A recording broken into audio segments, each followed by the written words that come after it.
എല്ലാവർക്കും നമസ്കാരം. സഹാരി റൈസ് പ്ലസിൻ്റെ മറ്റൊരു ഇക്കണോമിക്സ് ക്ലാസ്സിലേക്ക് സ്വാഗതം. അപ്പോൾ നമ്മൾ 10th 5 ഇയർ പ്ലാൻ വരെ ഡിസ്കസ് ചെയ്തു അല്ലേ? അപ്പോൾ ഇനി നമ്മൾ 2 5 ഇയർ പ്ലാൻസ് കൂടിയാണുള്ളത്, 11th 5 ഇയർ പ്ലാനും 12th 5 ഇയർ പ്ലാനും. അപ്പോൾ ഇനി നമ്മൾ അടുത്ത 11th 5 ഇയർ പ്ലാനിലേക്കാണ് നമ്മുടെ ഇന്നത്തെ ക്ലാസ് പോകുന്നത്. അപ്പോൾ ഇതുവരെയുള്ള ക്ലാസ്സുകളൊക്കെ ഓക്കെയാണ്, എൻ്റെ പോയിൻറ്റ്സ് ഒക്കെ പഠിച്ചു എന്ന് കരുതുന്നു. അപ്പോൾ നമ്മൾ നമ്മുടെ അടുത്ത ക്ലാസ് 11th 5 ഇയർ പ്ലാൻ അല്ലേ, 11ാം പഞ്ചവത്സര പദ്ധതി. 11ാം പഞ്ചവത്സര പദ്ധതി പീരീഡ് നോക്കിയേ, 2007 to 2012 ആണ്. 2007 മുതൽ 2012 വരെയാണ് 11ാം പഞ്ചവത്സര പദ്ധതി എന്ന് പറയുന്നത്. അപ്പോൾ നമുക്ക് അത് പഠിക്കുന്നതിന് മുമ്പ് ഇന്ന് ചോദിച്ചിട്ടുള്ള 11ാം പഞ്ചവത്സര പദ്ധതിയുമായി ബന്ധപ്പെട്ട പ്രീവിയസ് ക്വസ്റ്റ്യൻസ് നോക്കിയാലോ. 2022 സിവിൽ പോലീസ് ഓഫീസറിന് ചോദിച്ചൊരു ക്വസ്റ്റ്യൻ ആണ്, ഇൻക്ലൂസീവ് ഗ്രോത്ത് എന്ന ആശയം ലക്ഷ്യമാക്കി ഇന്ത്യൻ പഞ്ചവത്സര പദ്ധതി ഏത്? ഇൻക്ലൂസീവ് ഗ്രോത്ത്, സമഗ്ര വികസനം എന്ന് പറയും കേട്ടോ, സമഗ്ര വികസനം. അപ്പോൾ സമഗ്ര വികസനം ലക്ഷ്യമാക്കിയ ആദ്യ ഇന്ത്യൻ പഞ്ചവത്സര പദ്ധതി ഏത്? 8th പ്ലാൻ ഉണ്ട്, 9th 10th 11th. അപ്പോൾ സ്വാഭാവികമായിട്ടും പഠിക്കുന്നതിന് മുമ്പ് നമ്മൾ 11th 5 ഇയർ പ്ലാൻ പഠിക്കുന്നതായതുകൊണ്ട് ആൻസർ 11th 5 ഇയർ പ്ലാൻ എന്ന് പറയാം അല്ലേ? അപ്പോൾ എങ്കിലും നമുക്ക് അവസാനം പ്രീവിയസ് ക്വസ്റ്റ്യൻസ് എല്ലാം കൂടി എല്ലാ 5 ഇയർ പ്ലാൻസിൻ്റെയും കൂടി ഒരുമിച്ച് ഡിസ്കസ് ചെയ്യാം. അപ്പോൾ നിങ്ങൾ എന്ത് ചെയ്യണം, ഈ 12th 5 ഇയർ പ്ലാൻ കഴിയുമ്പോൾ ഇതുവരെയുള്ളതെല്ലാം നന്നായിട്ട് പഠിച്ചു വയ്ക്കുക, എങ്കിൽ മാത്രമേ അതിൻ്റെ ക്വസ്റ്റ്യൻസ് നമുക്ക് വർക്കൗട്ട് ചെയ്യുമ്പോൾ പെട്ടെന്ന് ആൻസർ കിട്ടത്തുള്ളൂ. ഓക്കെ, അടുത്ത് നോക്ക്, the theme of the 11th 5 year plan India was. 11th 5 year പ്ലാൻ്റെ തീം എന്തായിരുന്നു? അതും 2023 ചോദിച്ചാണ്, പോലീസ് കോൺസ്റ്റബിളിൻ്റെ പോലീസ് കോൺസ്റ്റബിൾ എക്സാമിനേഷന് ചോദിച്ചതാണ്. എന്ത് അതിൻ്റെ തീം എന്താണ്? 11th 5 year plan population growth, equal pay for equal work, towards faster and more inclusive growth, inflation growth. കുറച്ച് പേരൊക്കെ പഠിച്ചിട്ടുള്ളവർക്ക് അറിയാമായിരിക്കും, പെട്ടെന്ന് ആൻസർ കിട്ടും. എങ്കിൽ നമുക്ക് ക്ലാസ് കഴിയുമ്പോൾ ഇതിൻ്റെ ആൻസറൊക്കെ ഓട്ടോമാറ്റിക്കലി നിങ്ങൾക്ക് മനസ്സിലാവും.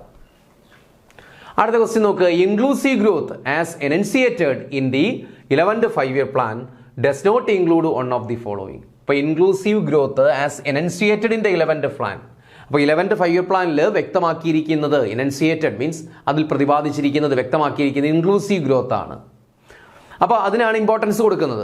അങ്ങനെ ഇമ്പോർട്ടൻസ് കൊടുക്കുന്ന, ഇൻക്ലൂസീവ് ഗ്രോത്തിന് ഇമ്പോർട്ടൻസ് കൊടുക്കുന്ന 11ാം പഞ്ചവത്സര പദ്ധതി does not include one of the following. താഴെ തന്നിരിക്കുന്നതിൽ 4 ഓപ്ഷൻസ് ഉണ്ട്, അതിൽ ഒന്ന് ആര് ഫോളോ ചെയ്യുന്നില്ല? 11th 5 ഇയർ പ്ലാൻ ഫോളോ ചെയ്യുന്നില്ല. അതായത് താഴെ തന്നിരിക്കുന്നത് അതിൻ്റെ ഒബ്ജക്റ്റീവ്സ് ആണ്. ആ ഒബ്ജക്റ്റീവ്സിൽ ഒരെണ്ണം ഏതിൻ്റെതല്ല? 11th 5 ഇയർ പ്ലാൻ ഫോളോ ചെയ്യുന്ന ഒബ്ജക്റ്റീവ് അല്ല. Reduction of poverty, extension of employment opportunities, strengthening of capital, reduction of gender inequality. അത് ആൻസർ അത് 2010 ജനറൽ UPSC പ്രിലിംസിന് ചോദിച്ചതാണ്. ഇതിനകത്ത് ഓപ്ഷൻ സി എന്ന് കൊടുത്തിട്ടുണ്ട്, സ്ട്രെങ്തനിങ് ഓഫ് ക്യാപിറ്റൽ മാർക്കറ്റ്. ചിലപ്പോൾ ആൻസർ തെറ്റാകാം, നമുക്ക് അവസാനം ഡിസ്കസ് ചെയ്യാം. ഓക്കെ, ഇതിനകത്ത് കൊടുത്തിരിക്കുന്നത് ശരിയാകണമെന്നില്ല, ക്ലാസ് കഴിയുമ്പോൾ നമുക്ക് മനസ്സിലാകും. ഓക്കെ, അപ്പോൾ 11th 5 ഇയർ പ്ലാൻ പീരീഡ് നോക്കി, എന്ന് മുതൽ എന്ന് വരെയാണ്? 2007 2012 വരെയാണ്. 2007 മുതൽ 2012 വരെയാണ് പീരീഡ്. മറക്കരുത്, ഓരോ 5 ഇയർ പ്ലാൻസിൻ്റെയും പീരീഡ് പഠിച്ചിരിക്കണം. ആ പീരീഡ് ചോദിച്ചിട്ടുണ്ട്. അപ്പോൾ 11th 5 year plan period from 2007 to 2012 ആണ്. അതിൻ്റെ പ്രധാനപ്പെട്ട ഒബ്ജക്റ്റീവ്, തീം അല്ലെങ്കിൽ സ്ലോഗൻ എന്ന് പറയുന്നത് എന്താണ്? ഇതിൻ്റെ പ്രധാനപ്പെട്ട ലക്ഷ്യം അല്ലെങ്കിൽ പ്രധാനപ്പെട്ട ആശയം, 11th 5 ഇയർ പ്ലാൻ്റെ ആശയം എന്ന് പറയുന്നത് ടു ഫാസ്റ്റർ ഗ്രോത്ത് അല്ലേ, towards faster growth and more inclusive growth അല്ലേ, faster and more inclusive growth. Faster and more inclusive growth, വളരെ വേഗത്തിലുള്ള, ത്വരിതഗതിയിലുള്ളതും അതുപോലെ എന്താണ്, സമഗ്രവുമായ വളർച്ച. വേഗത്തിലുള്ളതും സമഗ്രവുമായ വളർച്ച, അതാണ് എൻ്റെ മലയാളം മീനിങ്. വേഗത്തിലും അതുപോലെ സമഗ്രവുമായ വളർച്ച എന്ന് വെച്ചാൽ എല്ലാ സെക്ടേഴ്സിലും വളർച്ച കൊണ്ടുവരിക. ഏതെങ്കിലും ഒരു പർട്ടിക്കുലർ സെക്ടറിനെ മാത്രമല്ല, നമുക്കറിയാം തുടക്ക കാലഘട്ടത്തിലെ 5 ഇയർ പ്ലാൻസ് ഒക്കെ എന്താണ്, ഏതെങ്കിലും ഒരു പർട്ടിക്കുലർ സെക്ടറിനെ മാത്രം ബേസ് ചെയ്യുന്നതാണ് അല്ലേ. First 5 year plan agriculture sector, irrigation അല്ലേ. സെക്കൻഡ് 5 ഇയർ പ്ലാനിലേക്ക് വരുമ്പോൾ ഇൻഡസ്ട്രിയൽ സെക്ടർ, ഇങ്ങനെ ഏതെങ്കിലും ഒരു പർട്ടിക്കുലർ സെക്ടറിനെ മാത്രം കോൺസെൻട്രേറ്റ് ചെയ്യുന്നതായിരുന്നു ആദ്യകാല പഞ്ചവത്സര പദ്ധതികൾ, നമുക്കറിയാം. എന്നാൽ പിന്നീട് ഈ 11ാം പദ്ധതി മുതൽ എന്താണ്, അങ്ങനെ പോരാ, ഏതെങ്കിലും പർട്ടിക്കുലർ ആയിട്ടുള്ള സെക്ടേഴ്സിന് ഇമ്പോർട്ടൻസ് കൊടുത്താൽ പോരാ, എല്ലാ സെക്ടേഴ്സിലും എന്തുണ്ടാകണം? വളർച്ചയുണ്ടാകണം, ഒരു ബാലൻസ്ഡ് ഗ്രോത്ത് ഉണ്ടാകണം. അതിനെ പറയുന്ന പേരാണ്, ആ ഒബ്ജക്റ്റിനെയാണ് നമ്മൾ എന്തെന്ന് വിളിക്കുന്നത്? ഇൻക്ലൂസീവ് ഗ്രോത്ത്, സമഗ്ര വളർച്ച. അപ്പോൾ faster and more inclusive growth, ഇതാണ് 11ാം പഞ്ചവത്സര പദ്ധതിയുടെ പ്രധാനപ്പെട്ട ലക്ഷ്യം. അതിൻ്റെ പ്രീവിയസ് ക്വസ്റ്റ്യൻസിൽ ഈ ക്വസ്റ്റ്യൻസ് കണ്ടായിരുന്നല്ലോ. ഓക്കെ, ഒരുപാട് തവണ ചോദിച്ചിട്ടുണ്ട്. ക്ലിയർ ആണല്ലോ? ഓക്കെ, ഇനി ഈ കാലഘട്ടത്തിലെ പ്രൈം മിനിസ്റ്റർ, 11ാം പഞ്ചവത്സര പദ്ധതി കാലത്തെ പ്രൈം മിനിസ്റ്റർ മറ്റാരുമല്ല, ഡോക്ടർ മൻമോഹൻ സിംഗ്. ആരാണ്? ഡോക്ടർ മൻമോഹൻ സിംഗ് ആയിരുന്നു ആര്? പ്രൈം മിനിസ്റ്റർ എന്ന് പറയുന്നത്. അപ്പോൾ ഡോക്ടർ മൻമോഹൻ സിംഗ് 11ാം പദ്ധതി കാലത്ത് മൊത്തവും ആരായിരുന്നു? ഡോക്ടർ മൻമോഹൻ സിംഗ് ആയിരുന്നു പ്രൈം മിനിസ്റ്റർ എന്ന് പറയുന്നത്, പ്രധാനമന്ത്രി എന്ന് പറയുന്നത്. ഇനി deputy chairman of the planning commission during the 11th 5-year plan. ഈ 11ാം പഞ്ചവത്സര പദ്ധതി കാലത്ത് ചെയർമാൻ ആരായിരുന്നു? Manmohan Singh. Chairman prime minister ആണല്ലോ ചെയർമാൻ. ഇനി ഡെപ്യൂട്ടി ചെയർമാൻ ആരായിരുന്നു? മൊണ്ടേക് സിംഗ് ആലുവാലിയ. ആരായിരുന്നേ? മൊണ്ടേക് സിംഗ് ആലുവാലിയ ആയിരുന്നു. മൊണ്ടേക് സിംഗ് ആലുവാലിയ ആയിരുന്നു ആ 11ാം പഞ്ചവത്സര പദ്ധതിക്കാലത്ത് പ്ലാനിംഗ് കമ്മീഷന്റെ വൈസ് ചെയർമാൻ അല്ലെങ്കിൽ ഡെപ്യൂട്ടി ചെയർമാൻ എന്ന് പറയുന്നത്. ചെയർമാൻ ആരായിരുന്നു? മൻമോഹൻ സിംഗ്. ചോദിക്കും, chairman Manmohan Singh, deputy chairman Montek Singh Ahluwalia. 11ാം പദ്ധതിക്കാലത്ത് മൊണ്ടേക് സിംഗ് ആലുവാലിയ. ഇനി 11th 5-year plan prepared by C Rangarajan. നല്ലൊരു പോയിന്റ് ആണ്, ചോദിച്ചിട്ടുണ്ട്. ഈ 11ാം പദ്ധതിയുടെ ഡ്രാഫ്റ്റ് അല്ലെങ്കിൽ അത് പ്രിപ്പയർ ചെയ്ത് ഈ 11ാം പദ്ധതി പ്ലാനിംഗ് കമ്മീഷന് വേണ്ടി പ്രിപ്പയർ ചെയ്തത് ആരാണ്? സി രംഗരാജനാണ്. കാരണം ആ സമയത്ത് ഇക്കണോമിക് അഡ്വൈസറി കൗൺസിലിന്റെ ചെയർമാൻ ആയിരുന്നു. പ്രധാനമന്ത്രിയുടെ സാമ്പത്തിക ഉപദേശക സമിതിയുണ്ട്. പ്രധാനമന്ത്രിയുടെ സാമ്പത്തിക ഉപദേശക സമിതിയുണ്ട്. അതിന്റെ ചെയർമാൻ ആ സമയത്ത് ആരായിരുന്നു? സി രംഗരാജനായിരുന്നു. ഇദ്ദേഹമാണ് 11ാം പദ്ധതി തയ്യാറാക്കിയത്. 11ാം പദ്ധതിയുടെ കരട് അല്ലെങ്കിൽ അത് ഡ്രാഫ്റ്റ് തയ്യാറാക്കിയത് ആരെന്ന് ചോദിച്ചാൽ ആരാണ്? സി രംഗരാജനാണ്. പ്രധാനപ്പെട്ട പോയിന്റ്സ് ഉണ്ട് അല്ലെ? ഈ പറഞ്ഞ 4 പ്രീവിയസ് ക്വസ്റ്റ്യൻസ് ആണ്. അതിന്റെ ഒബ്ജക്റ്റീവ്സ് എന്താണ്? Faster and inclusive growth. 11ാം പദ്ധതിയുടെ ലക്ഷ്യമെന്ന് പറയുന്നത് ത്വരിതഗതിയിലും അല്ലെങ്കിൽ വേഗത്തിലും അതുപോലെ എന്താണ് സമഗ്രവുമായ വളർച്ചയാണ്. ചെയർമാൻ മൻമോഹൻ സിംഗ് ആയിരുന്നു പ്ലാനിംഗ് കമ്മീഷന്റെ. Deputy chairman Montek Singh Ahluwalia. അതുപോലെ 11ാം പദ്ധതി തയ്യാറാക്കിയത് ആരാണ്? സി രംഗരാജൻ. ആ സമയത്ത് ഇക്കണോമിക് അഡ്വൈസറി കൗൺസിലിന്റെ പ്രൈം മിനിസ്റ്റേഴ്സ് ഇക്കണോമിക് അഡ്വൈസറി കൗൺസിലിന്റെ പ്രധാനമന്ത്രിയുടെ സാമ്പത്തിക ഉപദേശക സമിതിയുടെ ചെയർമാൻ ആയിരുന്നു ആര്? സി രംഗരാജൻ എന്ന് കൂടി ഓർത്തിരിക്കുക. ഓക്കെ, ഇനി നോക്ക്, ഒബ്ജക്റ്റീവ്സ് ആൻഡ് ടാർഗറ്റ്സ്. എന്തൊക്കെ ഒബ്ജക്റ്റീവ്സ് ആണ്? അപ്പോൾ ഇതിനകത്ത് ഏറ്റവും പ്രധാനപ്പെട്ട തീമാണ് ഞാൻ പറഞ്ഞത്, ഫാസ്റ്റർ ആൻഡ് ഇൻക്ലൂസീവ് ഗ്രോത്ത്. ഇതുകൂടാതെ ഒരുപാട് ഒബ്ജക്റ്റീവ്സും അതുപോലെ ടാർഗറ്റുകളും ഇവർ മുന്നോട്ട് വയ്ക്കുന്നുണ്ട്. അതായത് എന്തൊക്കെ അച്ചീവ് ചെയ്യണം എന്നുള്ള ടാർഗറ്റ് അവർ മുന്നോട്ട് വയ്ക്കുന്നുണ്ട്. അതുപോലെ ചില ലക്ഷ്യങ്ങൾ മുന്നോട്ട് വയ്ക്കുന്നുണ്ട്. അതാണ് ഒബ്ജക്റ്റീവ്സ് ആൻഡ് ടാർഗറ്റ്സ് എന്ന് പറയുന്നത്. നോക്ക്, to ensure accountability the plan set 27 specific target across 6 categories. അപ്പോൾ ടു എൻഷുർ അക്കൗണ്ടബിലിറ്റി, കൃത്യമായിട്ടുള്ള ഒരു അക്കൗണ്ടബിലിറ്റിക്ക് വേണ്ടി, ഒരു ആധികാരികതയ്ക്ക് വേണ്ടി, കൃത്യമായിട്ട് കാൽക്കുലേഷൻ നടത്താൻ വേണ്ടി the plan set, the plan means 11th 5-year plan set എന്ത് സെറ്റ് ചെയ്തു? 27, മറക്കരുത്, 27 സ്പെസിഫിക് ടാർഗറ്റ് അക്രോസ് 6 സെക്ടേഴ്സ്. അതായത് 11ാം പദ്ധതി നമ്മുടെ ഇക്കോണമി 6 മേഖലകളായിട്ട് തിരിച്ചു, 6 സെക്ടേഴ്സ് ആയിട്ട് തിരിച്ചു. എന്നിട്ട് ഓരോ സെക്ടേഴ്സിലും നേടിയെടുക്കേണ്ട വികസന പ്രവർത്തനങ്ങൾ മുന്നോട്ട് വെച്ചു. എന്നിട്ട് അതിന് ടാർഗറ്റ് നിശ്ചയിച്ചു. അതായത് 27 ടാർഗറ്റാണ് ഈ 6 മേഖലയ്ക്കും കൂടി അവർ നിശ്ചയിച്ചത്. അതായത് 6 മേഖലകളായിട്ട് തിരിച്ചിട്ട് അവിടെ നിന്ന് നമുക്ക് എന്തൊക്കെ നേടിയെടുക്കാം, ഏതൊക്കെ ഇപ്പോൾ എഡ്യൂക്കേഷൻ ആണെങ്കിൽ നമ്മുടെ ലിറ്ററസി എത്ര കണ്ട് കുറയ്ക്കാം, ഹെൽത്ത് സെക്ടർ ആണെങ്കിൽ ഇൻഫന്റ് മോർട്ടാലിറ്റി എത്ര കണ്ട് കുറയ്ക്കാം, അതിനവർ ടാർഗറ്റ് നിശ്ചയിച്ചു. ആ ടാർഗറ്റ് അച്ചീവ് ചെയ്യാൻ വേണ്ടി ഈ പ്ലാൻ പീരീഡിൽ അവർ പ്രവർത്തിച്ചു. അങ്ങനെ ഇതെന്തിനു വേണ്ടിയാണ്? അക്കൗണ്ടബിലിറ്റിക്ക് വേണ്ടിയാണ്, കൃത്യമായൊരു കാൽക്കുലേഷന് വേണ്ടിയാണ് ഇവരിങ്ങനെ ചെയ്തത്. അപ്പൊ നോക്ക്, ഇവരെന്താണ് ചെയ്തത്? 6 മേഖലകളായിട്ട് തിരിച്ചിട്ട് അവിടെ 27 സ്പെസിഫിക് ടാർഗറ്റ് നിശ്ചയിച്ചു. 11th 5-year പ്ലാനിൽ 27 specific target across 6 sectors, 6 categories അല്ലെ. നമ്മുടെ ഇക്കോണമിയെ 6 കാറ്റഗറി ആയിട്ട് തിരിച്ചു, അല്ലെങ്കിൽ 6 സെക്ടേഴ്സ് ആയിട്ട് തിരിച്ചു. എന്നിട്ട് എന്ത് ചെയ്തു?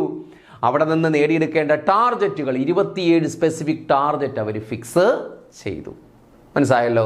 ഇതാണ് നമ്മൾ ഈ 5-year പ്ലാനിൽ ഓർക്കേണ്ടത്. 6 കാറ്റഗറീസ് നിന്ന് 27 സ്പെസിഫിക്. അപ്പോൾ 27 സ്പെസിഫിക് ടാർഗറ്റ് ഫിക്സ് ചെയ്ത 5-year പ്ലാൻ ഏതെന്ന് ചോദിച്ചാൽ ഏതാണ്? 11th 5-year പ്ലാൻ ആണ്. 11ാം പഞ്ചവത്സര പദ്ധതി ആകുന്നു. ഇനി 6 സെക്ടേഴ്സ് ഏത് നോക്കിയേണ്ടേ? 6 സെക്ടേഴ്സ്. ഇൻകം ആൻഡ് പ്രോപ്പർട്ടി ചോദിക്കും. ഇൻകം ആൻഡ് പ്രോപ്പർട്ടി, വരുമാനവും നമ്മുടെ സ്വത്തും, വരുമാനവും സ്വത്തും, ഇൻകം ആൻഡ് പ്രോപ്പർട്ടി 6 കാറ്റഗറീസ് ആണ്. Education, health, women and children, infrastructure, environment. വരുമാനവും സ്വത്തും, എഡ്യൂക്കേഷൻ വിദ്യാഭ്യാസം, ഹെൽത്ത് ആരോഗ്യം, വിമൻ ആൻഡ് ചിൽഡ്രൻ സ്ത്രീകളും കുട്ടികളും, ഇൻഫ്രാസ്ട്രക്ചർ അടിസ്ഥാന സൗകര്യം, എൻവയോൺമെന്റ് പരിസ്ഥിതി. ഇങ്ങനെ 6 കാറ്റഗറീസ് ആയിട്ട് നമ്മുടെ ഇക്കോണമിയെ തിരിച്ചിട്ട് ഈ ഓരോ കാറ്റഗറിയിലും നമുക്ക് നേടിയെടുക്കേണ്ട പിന്നെ എന്തൊക്കെയാണെന്ന് അവർ മുൻകൂട്ടി തീരുമാനിക്കുകയും അതിന് ടാർഗറ്റ് ഇടുകയും ചെയ്തു. ആ ടാർഗറ്റ് അച്ചീവ് ചെയ്യാൻ വേണ്ടിയാണ് അവർ പ്രവർത്തിച്ചത് ഈ 11th 5-year പ്ലാനിൽ. ഇതാണ് 6 കാറ്റഗറീസ് എന്ന്. അപ്പോൾ 11th 5-year പ്ലാനിൽ 27 സ്പെസിഫിക് ടാർഗറ്റ് നിശ്ചയിച്ച ആ 6 കാറ്റഗറീസ് ഏതൊക്കെയെന്ന് ചോദിച്ചാൽ income and property, education, health, women and children, infrastructure and environment. Clear ആവുമല്ലോ, മനസ്സിലാവുമല്ലോ? ഈ 6 കാറ്റഗറീസ് ഏതൊക്കെയാണ്? 6ആയിട്ട് നമ്മൾ തിരിച്ചത് ഏതൊക്കെ മേഖലകളെയാണെന്നാണ് പറയുന്നത്. ഇനി ഇതിനെ ബേസ് ചെയ്തിട്ടാണ്, അല്ലെങ്കിൽ ഈ പറഞ്ഞ മേഖലകളുമായി ബന്ധപ്പെട്ട കാര്യങ്ങളാണ് അവർ അച്ചീവ് ചെയ്യാനായിട്ട് ശ്രമിച്ചത്. ഇനി നോക്ക്, to achieve a GDP growth rate by 9% per annum. അപ്പോൾ അവരുടെ ആദ്യത്തെ ടാർഗറ്റ് എന്തായിരുന്നു? To achieve a GDP growth rate by 9% per annum. അപ്പോൾ ഈ നമ്മൾ എല്ലാ 5 ഇയർ പ്ലാനിലും GDP ഗ്രോത്ത് റേറ്റ് അച്ചീവ് ചെയ്യുന്നതിന് ഒരു ടാർഗറ്റ് ഇടും. അപ്പോൾ ഈ 5 ഇയർ പ്ലാനിൽ 11th 5 ഇയർ പ്ലാനിൽ അവർ അച്ചീവ് ചെയ്യാനായി ടാർഗറ്റ് ഇട്ട അവരുടെ GDP ഗ്രോത്ത് റേറ്റ് എത്രയായിരുന്നു? 9% ആയിരുന്നു. 9%. മറക്കരുത്, 9% അവർ ടാർഗറ്റഡ് ഗ്രോത്ത് റേറ്റ് എന്ന് പറയുന്നത്. ഓരോ 5 ഇയർ പ്ലാനിൽ നമ്മൾ പഠിച്ചിട്ടില്ലേ? ഈ ടാർഗറ്റ് ചോദിക്കും, ആക്ച്വൽ ഗ്രോത്ത് റേറ്റ്, ഏതെങ്കിലും ഒരു 5 ഇയർ പ്ലാന്റെ ടാർഗറ്റഡ് ഗ്രോത്ത് റേറ്റും അച്ചീവ് ചെയ്ത ഗ്രോത്ത് റേറ്റും ചോദിക്കും. ഒരുപാട് എക്സാമിന് ചോദിച്ചതാണ്. അപ്പോൾ to achieve a GDP growth rate by 9% per annum. അപ്പോൾ അവരുടെ ടാർഗറ്റ് എന്താണ്? എന്താ അച്ചീവ് ചെയ്യുക? 9%, അല്ലെ? To achieve a GDP growth rate by 9% per annum.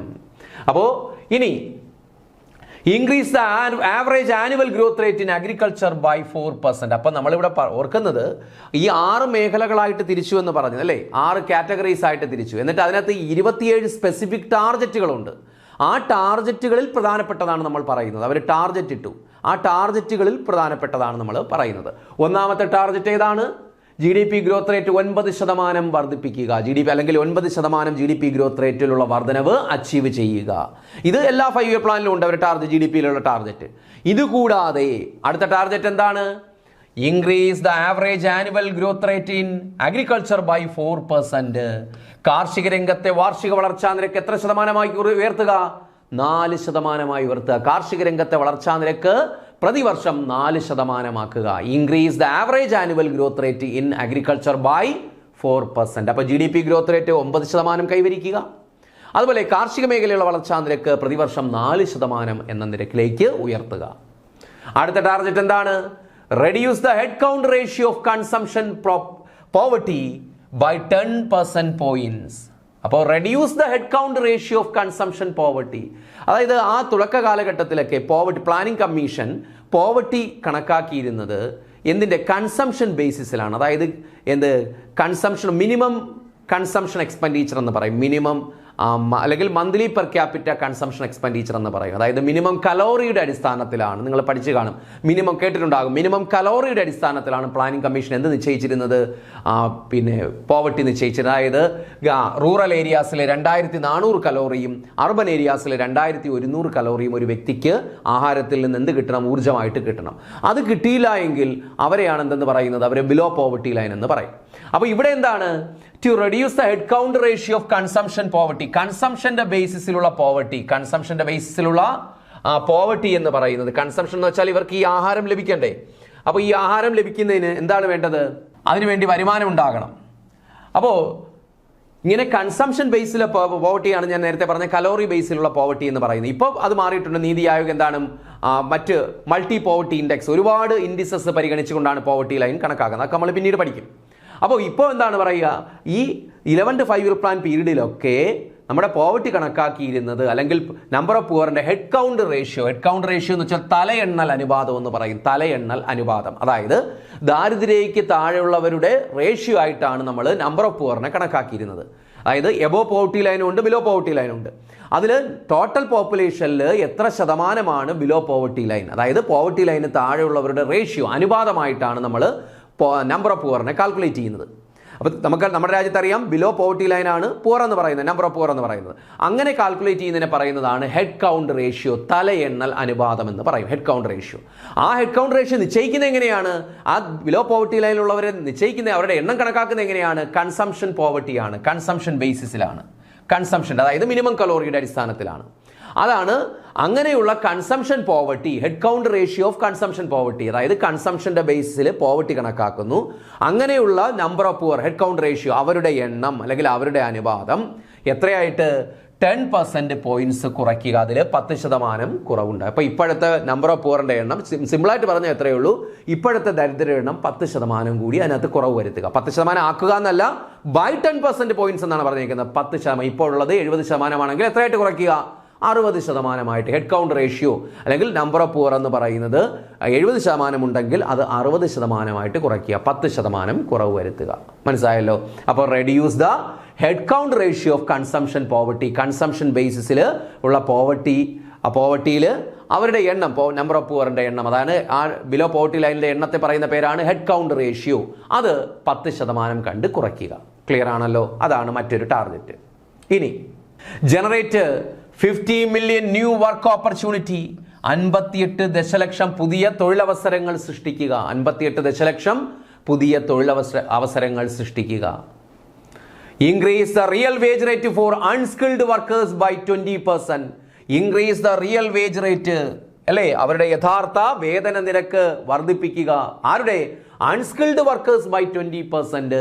20% ആരുടെ? അൺസ്കിൽഡ്, അല്ലേ, എന്ന് വെച്ചാൽ എന്താണ്?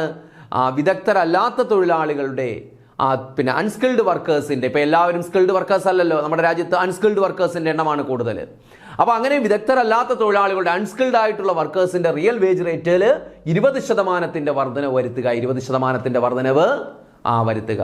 അടുത്ത നോക്ക്, reduce unemployment among educated to less than 5%. നമ്മുടെ രാജ്യത്ത് ഒരു പ്രശ്നം എന്താണ്? എഡ്യൂക്കേറ്റഡ് അൺഎംപ്ലോയ്മെന്റ് വളരെ കൂടുതലാണ്. വിദ്യാസമ്പന്നർക്കിടയിലുള്ള തൊഴിലില്ലായ്മ വളരെ കൂടുതലാണ്. അപ്പൊ അങ്ങനെ റെഡ്യൂസ് അൺഎംപ്ലോയ്മെന്റ് എമംഗ് എഡ്യൂക്കേറ്റഡ്, അല്ലെ, വിദ്യാസമ്പന്നർക്കിടയിലുള്ള തൊഴിലില്ലായ്മ എത്ര? To less than 5%. 5% താഴേക്ക് കൊണ്ടുവരിക. 5% താഴേക്ക് കൊണ്ടുവരിക. അപ്പോൾ ഇതാണ് ആദ്യത്തെ സെറ്റ് എന്ന് പറയുന്നത്. ഏതിൻ്റെ? 27 ടാർഗറ്റ് നിങ്ങൾ പഠിച്ചു വെക്കേണ്ട. അതിനകത്ത് പ്രധാനപ്പെട്ട ടാർഗറ്റാണ് നമ്മൾ ഉൾപ്പെടുത്തിയിരിക്കുന്നത്. 27 ചോദിക്കില്ല, അതിൽ പ്രധാനപ്പെട്ട ടാർഗറ്റുകളാണ് നമ്മളിവിടെ പറയുന്നത്. എന്തൊക്കെയാണ്? To achieve GDP growth rate 9%. അപ്പോൾ GDP-യിലുള്ള ടാർഗറ്റ് എത്രയാക്കുക? 9% GDP ഗ്രോത്ത് റേറ്റ് അച്ചീവ് ചെയ്യുക. അതൊന്ന്.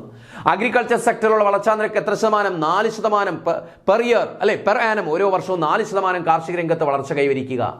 മറ്റൊന്ന് പോവർട്ടിയിൽ, കൺസംഷൻ ബേസിസിലുള്ള പോവർട്ടി അല്ലെങ്കിൽ മിനിമം കലോറിയുടെ അടിസ്ഥാനത്തിലുള്ള, മിനിമം കലോറി ഇൻടേക്കിന്റെ അടിസ്ഥാനത്തിലുള്ള ഹെഡ് കൗണ്ട് റേഷ്യോ അല്ലെങ്കിൽ നമ്പർ ഓഫ് പുവറിന്റെ എണ്ണം എത്ര? 10% കണ്ട് കുറവ് വരുത്തുക അതിൽ. അതുപോലെ 58 ദശലക്ഷം പുതിയ തൊഴിലവസരങ്ങൾ സൃഷ്ടിക്കുക. റിയൽ വേജ് റേറ്റിൽ അൺസ്കിൽഡ് വർക്കേഴ്സിന്റെ റിയൽ വേജ് റേറ്റ് 20% വർദ്ധിപ്പിക്കുക. 20% വർദ്ധിപ്പിക്കുക. അതുപോലെ എന്താണ്? എഡ്യൂക്കേറ്റഡ് അൺഎംപ്ലോയ്മെന്റ്, അല്ലെ, ആ വിദ്യാസമ്പന്നർക്കിടയിലുള്ള തൊഴിലില്ലായ്മ എന്ന് പറയുന്ന 5% താഴെ കൊണ്ടുവരിക. ഓക്കെ. അടുത്തത്, to increase the literacy rate to 85%. അല്ലെ, സാക്ഷരതാ നിരക്ക് 85% ഉയർത്തുക. സാക്ഷരതാ നിരക്ക് 85% 85% വർദ്ധിപ്പിക്കുക. അടുത്ത് നോക്ക്, reduce the gender gap in literacy to 10 percentage points. Reduce the gender gap, സ്ത്രീ പുരുഷ വിവേചനം എന്തിന്റെ കാര്യത്തിൽ? ഇൻ ലിറ്ററസി, സാക്ഷരതയിലുള്ള സ്ത്രീ പുരുഷ വിവേചനം, ജെൻഡർ ഗ്യാപ്പ് എന്ന് പറയുന്നത്. കാരണം എന്താണ്? സ്ത്രീകളുടെ സാക്ഷരത എന്ന് പറയുന്നത് ഇന്ത്യയിൽ വളരെ വളരെ കുറവാണ്. ആഫ്രിക്കൻ രാജ്യങ്ങളിലേക്കാൾ കഷ്ടമാണ് ഇന്ത്യയുടെ പിന്നെ സ്ത്രീകളുടെ സാക്ഷരതാ നിരക്ക് എന്ന് പറയുന്നത്. അപ്പോൾ അതുകൊണ്ട് ഒരു ജെൻഡർ ഗ്യാപ്പ് ഉണ്ട്, സാക്ഷരതയിൽ ഒരു ജെൻഡർ മെയിൽ ഫീമെയിൽ ഗ്യാപ്പ് ഉണ്ട്. അത് എത്രയായിട്ട് കുറയ്ക്കുക? ടു 10 percentage points, അല്ലെ, 10% കുറയ്ക്കുക. എന്ന് വെച്ചാൽ 10% കണ്ടതിൽ കുറവ് വരുത്തുക. 10% ആക്കുക എന്നല്ല, 10% കണ്ട് ആ ജെൻഡർ ഗ്യാപ്പ് എന്ന് വെച്ചാൽ ഈ വിവേചനം, പിന്നെ സാക്ഷരതയുടെ കാര്യത്തിലുള്ള സ്ത്രീ ആൺപെൺ വ്യത്യാസം, സാക്ഷരതയുടെ കാര്യത്തിലുള്ള ആൺപെൺ വ്യത്യാസം 10% കണ്ട് അതിൽ കുറവ് വരുത്തുക. അടുത്ത, reduce the infant mortality rate to 28 per 1000 live birth. Infant mortality rate, ശിശു മരണ നിരക്ക്, അല്ലെ, IMR എന്ന് പറയും, ശിശു മരണ നിരക്ക്. 1000 ജനിച്ച് 1000 കുട്ടികൾ, 1 വയസ്സ് വരെ എത്തുന്ന 1000 കുട്ടികളിൽ എത്ര കുട്ടികൾ മരണപ്പെടുന്നു? അതാണ് പെർ 1000 നമ്മൾ പറയുന്നത്. അപ്പൊ അങ്ങനെ അതാണ് എന്തെന്ന് പറയുന്നത്? Infant mortality rate. അങ്ങനെ അത് എത്രയായിട്ട് കുറയ്ക്കുക? 28 per 1000 ആയിട്ട് കുറയ്ക്കുക. 1028 കുട്ടികളായിട്ട് കുറച്ച് കൊണ്ടുവരിക. എന്ന് വെച്ചാൽ ഒരു വർഷം 1028 കുട്ടികൾ മരിക്കുന്നൊരവസ്ഥയിലേക്ക് കൊണ്ടുവരിക. അവരെ കൊല്ലണമെന്നല്ല ഉദ്ദേശത്തിലല്ല പറയുന്നത്, അതിനേക്കാൾ കൂടുതലായിരുന്നു ആ സമയത്ത് നമ്മുടെ ഇൻഫന്റ് മോർട്ടാലിറ്റി റേറ്റ്, ശിശു മരണ നിരക്ക്. കാരണം 1 വയസ്സ് വരെ എത്തുന്ന കുട്ടികളിൽ, ജനിച്ച് 1 വയസ്സ് വരെയുള്ള കുട്ടികളുടെ മരണനിരക്ക് എന്ന് പറയുന്നത് എന്തായിരുന്നു? വളരെ കൂടുതലാണ്. That means infant mortality rate was very high in India. അപ്പോൾ അതുകൊണ്ട് അത് എത്രയായിട്ട് കുറയ്ക്കുക? 28 per 1000 ആയിട്ട് കുറയ്ക്കുക. ഇതൊക്കെ 11-5 പ്ലാനിലെ ടാർഗറ്റുകളാണ്. അടുത്തത്, റെഡ്യൂസ് മെറ്റേണൽ മോർട്ടാലിറ്റി റേറ്റ്, മാതൃമരണ നിരക്ക്, അല്ലേ, മെറ്റേണൽ മോർട്ടാലിറ്റി റേറ്റ് എന്താണ്ട്? മാതൃമരണ നിരക്ക് എത്രയായിട്ട് കുറയ്ക്കുക? Rate 1 per 1000 live birth. അല്ലേ? ആ 1 per 1000 ലൈവ് ബർത്ത് ഒന്നാക്കി കുറയ്ക്കുക, 1000-ൽ ഒന്നാക്കി കുറയ്ക്കുക. 1000 അമ്മമാരിൽ മരണനിരക്ക് ഒന്നിലേക്ക് ചുരുക്കുക, ഒന്നിലേക്ക്. കാരണം 1000 അമ്മമാരെടുത്താൽ അവരുടെ എണ്ണം, മരിക്കുന്നവരുടെ എണ്ണം വളരെ കൂടുതലായിരുന്നു. അപ്പോൾ എന്താണ് ഈ അങ്ങനെയുള്ള മാതൃമരണ നിരക്ക് 1000-ൽ ഒന്നാക്കി കുറയ്ക്കുക. Reduce total fertility rate 2.1. Total fertility rate എന്തുവാണ്? ഫെർട്ടിലിറ്റി റേറ്റ് എന്ന് പറഞ്ഞാൽ ഒരു അമ്മയ്ക്കുണ്ടാകുന്ന കുട്ടികളുടെ എണ്ണത്തെ പറയുന്ന പേരാണ് ഫെർട്ടിലിറ്റി റേറ്റ് എന്ന് പറയുന്നത്. ഒരു അമ്മയ്ക്കുണ്ടാകുന്ന കുട്ടികളുടെ എണ്ണം. അപ്പോൾ ആ ഫെർട്ടിലിറ്റി റേറ്റ് 2.1 ആയിട്ട് കുറയ്ക്കുക. കാരണം ജനസംഖ്യ നിയന്ത്രിക്കണ്ടേ. അപ്പോൾ ആ ദമ്പതികൾക്കുണ്ടാകുന്ന കുട്ടികളുടെ എണ്ണം 2.1 ആയിട്ട് കുറയ്ക്കുക. ആവറേജ് എടുക്കുന്നതുകൊണ്ടാണ് അങ്ങനെ വരുന്നത് കേട്ടോ. 2.1 ആയിട്ട് കുറയ്ക്കുക. ടോട്ടൽ ഫെർട്ടിലിറ്റി റേറ്റ്, ഇന്ത്യയുടെ ടോട്ടൽ ഫെർട്ടിലിറ്റി റേറ്റ് എത്രയാക്കി കുറയ്ക്കുക? 2.1 ആക്കി കുറയ്ക്കുക. ഇനി reduce anaemia among women and girls by 50%. അപ്പോൾ നമ്മുടെ രാജ്യത്ത് സ്ത്രീകളിലും അതുപോലെ എന്താണ് പെൺകുട്ടികളിലും കണ്ടുവന്ന ഒരു അസുഖമായിരുന്നു അനീമിയ എന്ന് പറയുന്നത്, അനീമിയക്ക എന്ന് പറയുന്നത്. അപ്പോൾ അത് ഈ അനീമിയ എത്രയായിട്ട് കുറയ്ക്കുക? സ്ത്രീകളിലും പെൺകുട്ടികളിലും 50% എന്ന് വെച്ചാൽ പകുതിയാക്കി അനീമിയ രോഗികളുടെ എണ്ണം പകുതിയാക്കി കുറയ്ക്കുക. Reduce anaemia among women and girls by 50%. അടുത്ത നോക്ക്, rise the sex ratio for 0 to 6 age group to 935 by 2011-12. Rise the sex ratio for the 0 to 6 age group, അതായത് 0 മുതൽ 6 വയസ്സ് വരെയുള്ള കുട്ടികളിൽ എന്ന് വെച്ചാൽ ചൈൽഡ് കുട്ടികളിൽ 6 വയസ്സ് വരെയുള്ള കുട്ടികളിലെ സെക്സ് റേഷ്യോ എന്ന് വെച്ചാൽ ആൺ പെൺ വ്യത്യാസം എന്ന് പറയുന്നത് എത്രയായിട്ട് വർദ്ധിപ്പിക്കുക? 935 by 2011-12. 2011-12 ആകുമ്പോഴേക്കും എത്രയായിട്ട്, അതായത് ആ പ്ലാൻ തീരുന്ന സമയമാകുമ്പോഴേക്കും 11th 5 പ്ലാൻ തീരുന്ന സമയമാകുമ്പോഴേക്കും എത്രയായിട്ട് വർദ്ധിപ്പിക്കുക? 935 ആയിട്ട് വർദ്ധിപ്പിക്കുക. എന്ന് വെച്ചാൽ സെക്സ് റേഷ്യോ എന്ന് വെച്ചാൽ എന്താണ്? 1000 പുരുഷന്മാരുമായിട്ട് പരിഗണിക്കുമ്പോൾ എത്ര സ്ത്രീകൾ, അതാണ് എന്തെന്ന് പറയുന്നത് സ്ത്രീ പുരുഷ അനുപാതം, സെക്സ് റേഷ്യോ എന്ന് പറയുന്നത്.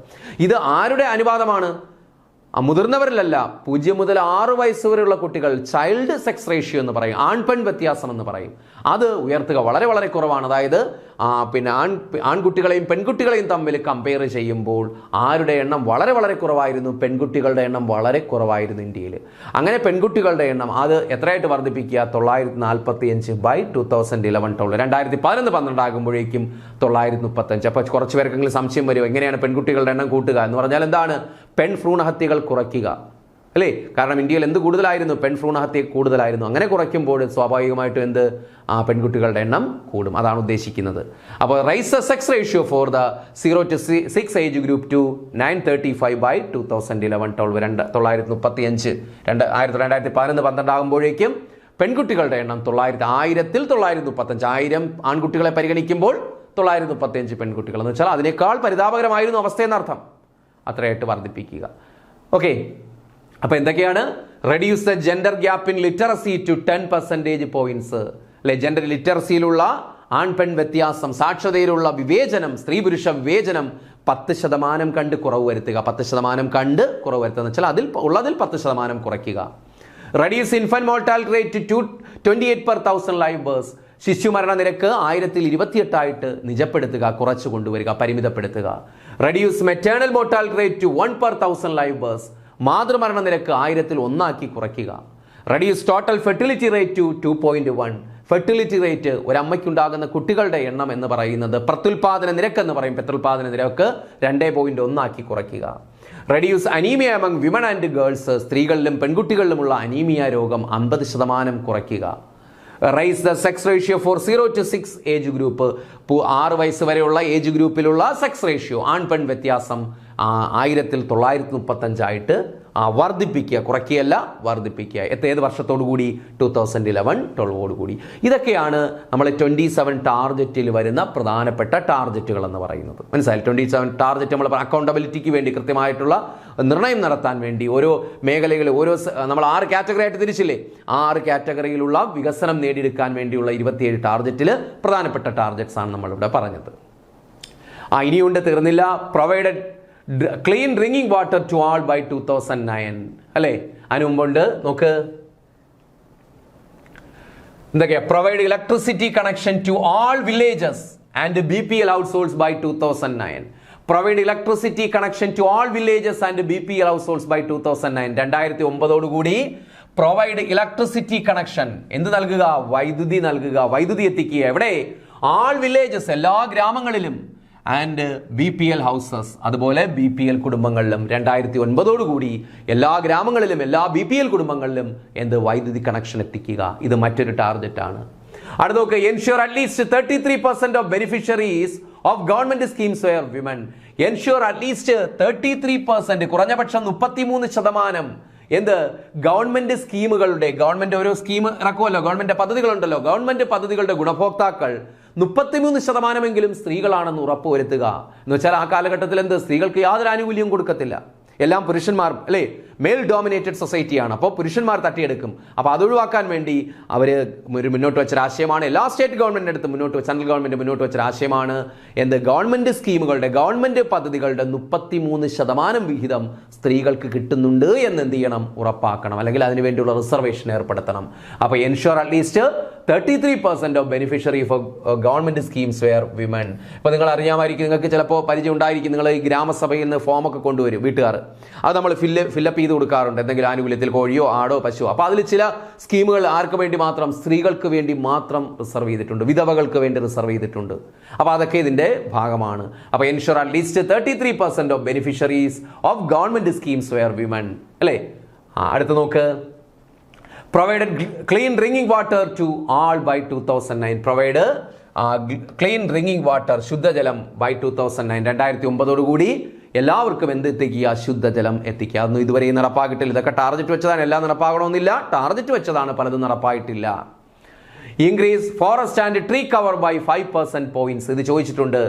ഇൻക്രീസ് ഫോറസ്റ്റ് ലാൻഡ്, അല്ലെ, ഫോറസ്റ്റ് ആൻഡ് ട്രീ കവർ, അല്ലെ, നമ്മുടെ വനഭൂമി, അല്ലെ, അല്ലെങ്കിൽ നമ്മുടെ പച്ചപ്പ് എത്രയായിട്ട് വർദ്ധിപ്പിക്കുക? 5%. എന്ന് വെച്ചാൽ വനവിസ്തൃതി 5% വർദ്ധിപ്പിക്കുക. എൻ്റെ കറക്റ്റ് മലയാളം അതാണ്, വനവിസ്തൃതി 5% വർദ്ധിപ്പിക്കുക. Increase forest and tree cover by 5% points.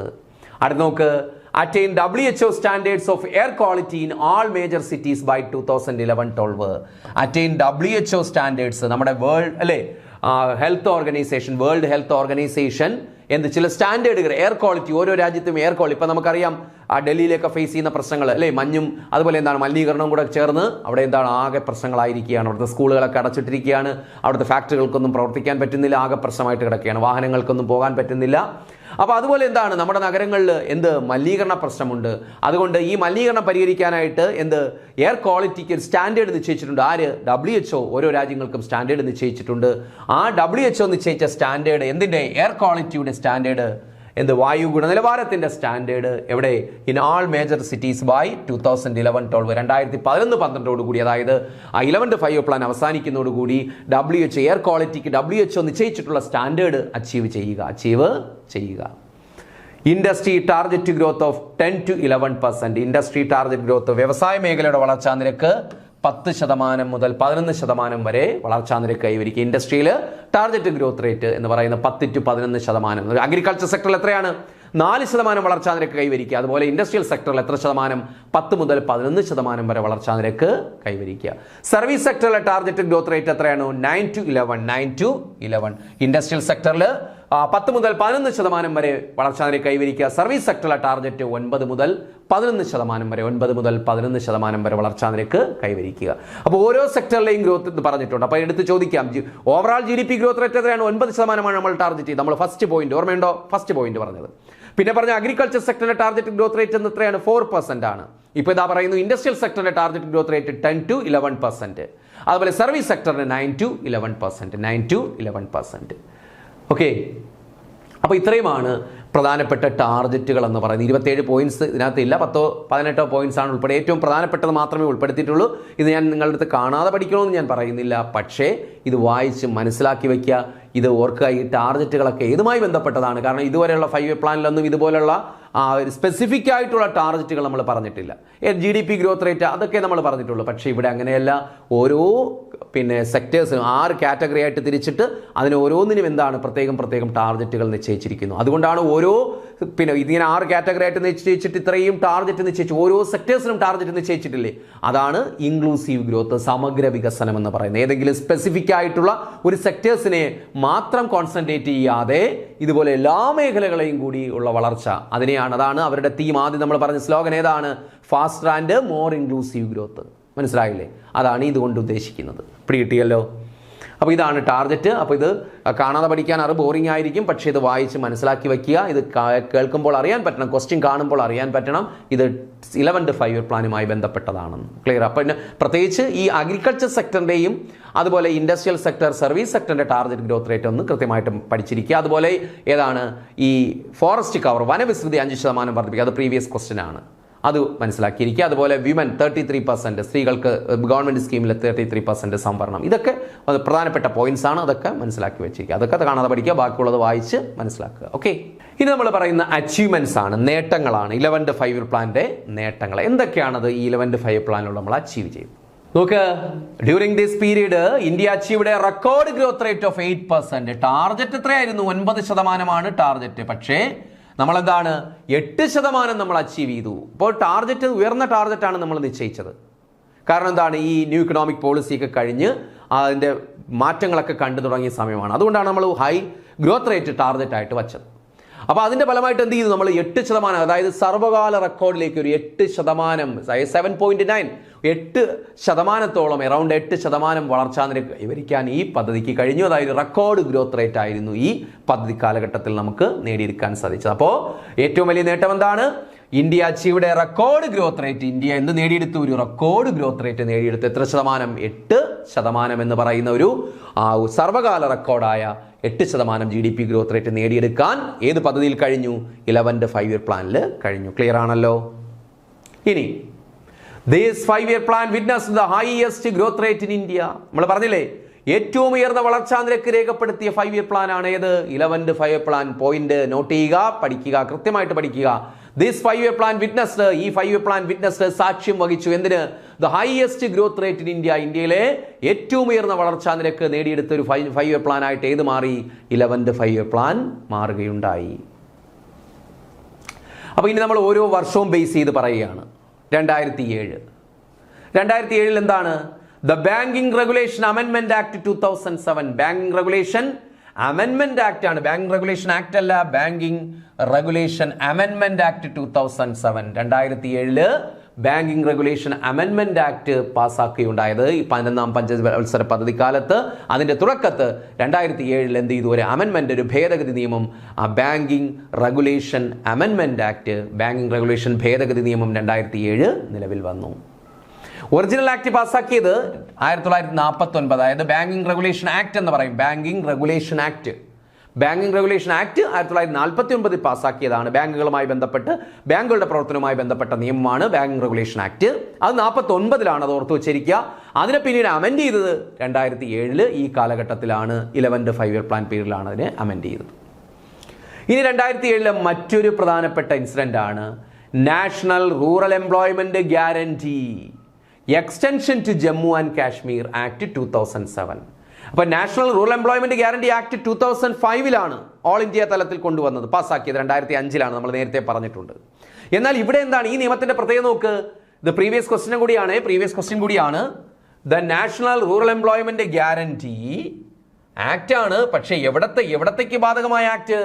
Extension to Jammu and Kashmir act. അതായത് നമ്മൾ 2005 പാസ്സാക്കിയ NREGP ആക്ട് ഉണ്ടല്ലോ, NREGA അല്ലേ, national rural employment guarantee act 2005 പാസ്സാക്കി. അത് അന്ന് ഏതിന് ബാധകമല്ല? ജമ്മു ആൻഡ് കാശ്മീരിലും ബാധകമല്ല. കാരണം ജമ്മു കാശ്മീരിന് പ്രത്യേക പദവി ഉണ്ടായിരുന്നു. ഇപ്പോഴൊക്കെയാണ് അത് എടുത്തു കളഞ്ഞത്, നിങ്ങൾ അറിഞ്ഞു കാണും. അപ്പോൾ അത് ജമ്മു കാശ്മീരിന് ബാധകമല്ലായിരുന്നു. എന്നാൽ 2007 ആ പാർലമെന്റ് വീണ്ടും ഒരു നിയമം പാസ്സാക്കുന്നു. അത് ഏതിലേക്ക് കൂടി എക്സ്റ്റെൻഡ് ചെയ്തു? ഈ NREGA ഏതിനു കൂടി ബാധകമാക്കി? ഈ ജമ്മു കാശ്മീരിന് കൂടി ബാധകമാക്കിയിരിക്കുന്നു. അപ്പോൾ ആ പുതിയൊരു നിയമം പാസ്സാക്കുന്നു 2007. ആ നിയമത്തെ പറയുന്നത് എന്താണ്? The national rural employment guarantee extension to Jammu and Kashmir act എന്ന് പറയും. അപ്പോൾ അതിന്റെ ബ്രാക്കറ്റ്, ആ നിയമത്തിന്റെ ബ്രാക്കറ്റ് ഇതുകൂടെ കൊടുത്തിട്ടുണ്ട്. The national rural employment guarantee extension to Jammu and Kashmir act എന്നാണ് പറയുന്നത്. ആക്ട് എവിടേക്ക് കൂടി ബാധകമായ തരത്തിൽ, ജമ്മു കാശ്മീരിലേക്ക് കൂടി ബാധകമായ തരത്തിലുള്ള ആക്ടാണ് പാസ്സാക്കിയത് 2007. അപ്പോൾ ഈ NREGA ആക്ട് ജമ്മു കാശ്മീരിന് കൂടി ബാധകമാക്കിയത് എന്നാണെന്ന് ചോദിച്ചാൽ 2007. ഏത് നിയമത്തിലൂടെയാണ്? National rural employment guarantee act, that means extension to Jammu Kashmir. Okay, ഇനി August 15, 2007 August 15 India celebrated the 60th independence day അല്ലെ, 60th ഇൻഡിപെൻഡൻസ് ഡേ, 60ാമത് സ്വാതന്ത്ര്യ ദിനം നമ്മൾ ആഘോഷിച്ചത് 2007 ഓഗസ്റ്റ് 15-നാണ്. അത് 11th 5-year പ്ലാൻ പീരീഡ്. അപ്പോൾ ചോദിക്കാം, ഇന്ത്യ 60ാമത് സ്വാതന്ത്ര്യ ദിനം ആഘോഷിച്ചത് ഏത് 5-year പ്ലാൻ പീരീഡിലാണ്? 11ാം പഞ്ചവത്സര പദ്ധതി കാലത്താണ്. അത് 2007 August 15 India celebrated 60th independence day, 60ാമത് സ്വാതന്ത്ര്യ ദിനമാണ് ആചരിച്ചത് അല്ലെങ്കിൽ ആഘോഷിച്ചത്. ഇനി അടുത്ത 2007 മറ്റൊരു പ്രധാനപ്പെട്ട സംഭവം എന്താണ്? The national development council NDC, national development council held its 53rd meeting on 20th May 2007. അതിന് ഇമ്പോർട്ടൻസ് ഉണ്ട്, അതുകൊണ്ടാണ് ആ മീറ്റിംഗിന് അങ്ങനെ പറയുന്നത് കേട്ടോ. അപ്പോൾ ദ നാഷണൽ ഡെവലപ്മെന്റ് കൗൺസിൽ ഇവരാണ് NDC ആണ് എന്ത് ചെയ്യുന്നത്? ഇവരുടെ പ്ലാനിംഗ് കമ്മീഷൻ തയ്യാറാക്കുന്ന പദ്ധതികൾക്ക് അന്തിമ രൂപം നൽകുന്നത്. 5-year പ്ലാൻസിനൊക്കെ അന്തിമ രൂപം നൽകുന്ന നാഷണൽ ഡെവലപ്മെന്റ് കൗൺസിൽ നമ്മൾ ആൾറെഡി പഠിച്ചിട്ടുണ്ട്. അപ്പോൾ ഈ national development council held it's 53rd meeting, അവരുടെ 53ാമത് മീറ്റിംഗ് ചേർന്നു. എന്നാണ്? 2007 മെയ് 29. 2007 മെയ് 20. അപ്പോൾ 2007ന്റെ പ്രത്യേകത, നാഷണൽ ഡെവലപ്മെന്റ് കൗൺസിൽ അവരുടെ 53ാമത് മീറ്റിംഗ് 2007 മെയ് 29 ചേരുകയുണ്ടായി. നോക്ക്, എന്താണ് ഈ 53ാമത് മീറ്റിംഗിന്റെ പ്രത്യേകത? NDCയുടെ 53ാമത് മീറ്റിംഗിന് ഒരു പ്രത്യേകതയുണ്ട്, അതുകൊണ്ടാണ് ആ മീറ്റിംഗ് എടുത്തു പറയുന്നത്. It adopted a resolution. ഈ NDCയുടെ മീറ്റിംഗിൽ ഒരു റെസല്യൂഷൻ സ്വീകരിച്ചു, റെസല്യൂഷൻ പാസ്സാക്കി, ഒരു പ്രമേയം പാസ്സാക്കി. എല്ലാവരും കൂടി ഒരുമിച്ച് ചേർന്നൊരു തീരുമാനമെടുത്തു, റെസല്യൂഷൻ പാസ്സാക്കി. എന്താണത്? To launch a food security mission comprising rice, wheat and pulses. എന്ത് ലോഞ്ച് ചെയ്യുക? എന്തിന് തുടക്കം കുറിക്കുക? ഒരു ഫുഡ് സെക്യൂരിറ്റി മിഷൻ, ഒരു ഭക്ഷ്യസുരക്ഷാ മിഷന് തുടക്കം കുറിക്കുക. ജനങ്ങൾക്ക് ഭക്ഷ്യസുരക്ഷിതത്വം ഉറപ്പാക്കുക. വളരെ പ്രധാനപ്പെട്ട ഒരു തീരുമാനമാണ്, അതുകൊണ്ടാണ് ആ മീറ്റിംഗ് എടുത്തു പറയുന്നത് കേട്ടോ. അല്ലാതെ ഒരുപാട് മീറ്റിങ്ങുകളുണ്ട്, പക്ഷേ ഈ മീറ്റിംഗ് 2007 എന്നായിരുന്നേ 2007 മെയ് 29 മീറ്റിംഗ് എടുത്തു പറയാൻ കാരണം, NDCയുടെ മീറ്റിംഗ് എടുത്തു പറയാൻ കാരണം എന്താണ്? It adopted a resolution. ഈ മീറ്റിംഗ് ഒരു റെസല്യൂഷൻ, ഒരു പ്രമേയം, ഒരു തീരുമാനമെടുത്തു. എന്താണത്? To launch a food security mission. എന്തിന് തുടക്കം കുറിക്കുക? ഒരു ഭക്ഷ്യസുരക്ഷാ മിഷന് തുടക്കം കുറിക്കുക. അതിൽ എന്തൊക്കെ വരുന്നു ആ മിഷനിൽ? Comprising rice, wheat and pulses. ഇതിൻ്റെയൊക്കെ ഉൽപാദനം വർദ്ധിപ്പിക്കുക, ഇതൊക്കെ ഇതിൻ്റെ വിതരണം സാധാരണക്കാരിലേക്ക് ഇത് എത്തിക്കുക. അപ്പോൾ ഇതിൻ്റെയൊക്കെ ഉൽപാദനം ശരിയായ രീതിയിൽ നടത്താൻ മാത്രമേ, ഇതൊക്കെ എന്താണ്? ഭക്ഷ്യ ഉൽപ്പന്നങ്ങളാണ്, ഫുഡ് ഗ്രെയിൻസ് ആണ് അല്ലേ? ഈ ഫുഡ് ഗ്രെയിൻസിന്റെ ഉൽപാദനം വലിയ തോതിൽ ഉണ്ടായാൽ മാത്രമേ നമുക്ക് എന്ത് ചെയ്യാൻ പറ്റൂ? ഭക്ഷ്യ സുരക്ഷിതത്വം ഉണ്ടാകൂ. അപ്പോൾ ഇതിൻ്റെയൊക്കെ ഉൽപാദനം വർദ്ധിപ്പിക്കാനാണ് ഫുഡ് സെക്യൂരിറ്റി മിഷൻ കൊണ്ടുവന്നത്. അതിന് തുടക്കം കുറിച്ചത് ഒരു റെസല്യൂഷനിലൂടെയാണ്. ആ റെസല്യൂഷൻ പാസ്സാക്കിയത് അല്ലെങ്കിൽ റെസല്യൂഷൻ അഡോപ്റ്റ് ചെയ്തത് എവിടെയാണ്? ഈ 2007 11th 5-year പ്ലാൻ പീരീഡിന്റെ തുടക്കത്തിൽ 2007 May 29 NDC, national development council എടുത്തൊരു 53ാമത് മീറ്റിംഗിലെ റെസല്യൂഷനിലൂടെയാണ്. ഇനി അക്കോർഡിംഗ്ലി ഈ റെസല്യൂഷന്റെ അടിസ്ഥാനത്തിൽ A centrally sponsored scheme, national food security mission, ദേശീയ ഭക്ഷ്യസുരക്ഷാ മിഷൻ എന്ന് പറയുന്ന ഒരു മിഷൻ എന്നാണ് ആരംഭിച്ചത്? ഒരു സ്കീം ആരംഭിച്ചു. NFSM launched in October 2007. 2007 ഒക്ടോബറിൽ മെയ് 29 റെസല്യൂഷൻ പാസ്സാക്കുന്നത്. May, June, July, August, September, October മാസത്തിൽ 2007 എന്ത് ചെയ്തു? ഒരു സെൻട്രലി സ്പോൺസേർഡ് സ്കീം അല്ലെ, കേന്ദ്ര ഗവൺമെന്റ് സ്പോൺസർ ചെയ്യുന്ന ഒരു സ്കീമായിട്ട് ഒരു പുതിയ പദ്ധതി ആവിഷ്കരിച്ചു. അതിന്റെ പേരാണ് നാഷണൽ ഫുഡ് സെക്യൂരിറ്റി മിഷൻ എന്ന് പറയുന്നതാണ് 2007 ഒക്ടോബറിൽ. അപ്പോൾ ഈ മിഷൻ വരാൻ കാരണം, നാഷണൽ ഫുഡ് സെക്യൂരിറ്റി മിഷൻ വരാൻ കാരണം NDCയുടെ 53ാമത് മീറ്റിംഗ് ആണ്. മനസ്സിലായല്ലോ? അപ്പോൾ അതുകൊണ്ടാണ് ആ മീറ്റിംഗ് എടുത്ത് പറഞ്ഞിരിക്കുന്നത്. അപ്പോൾ ഈ നാഷണൽ ഫുഡ് സെക്യൂരിറ്റി മിഷന്റെ പ്രത്യേകത എന്താണ്? എന്തിൻ്റെയൊക്കെ ഉൽപ്പാദനം? റൈസ്, വീറ്റ്, പൾസസ്, ഇതിൻ്റെയൊക്കെ ഉൽപ്പാദനം വർദ്ധിപ്പിക്കുക. ഇതിൻ്റെയൊക്കെ ഫുഡ് ഗ്രെയിൻസിന്റെ ഉൽപ്പാദനം വർദ്ധിപ്പിക്കുന്നതിലൂടെ ഭക്ഷ്യ സുരക്ഷിതത്വം ഉറപ്പാക്കുന്നു രാജ്യത്ത്. അതാണ് ഇതുകൊണ്ട് ഉദ്ദേശിക്കുന്നത്. ഓക്കെ, 2008 പോകുന്നു. 2008. അപ്പോൾ 2007ന്റെ കാര്യം മനസ്സിലായല്ലോ. അടുത്ത 2008 August 1 the mid day meal scheme and national rural employment guarantee scheme were become all India level programmes.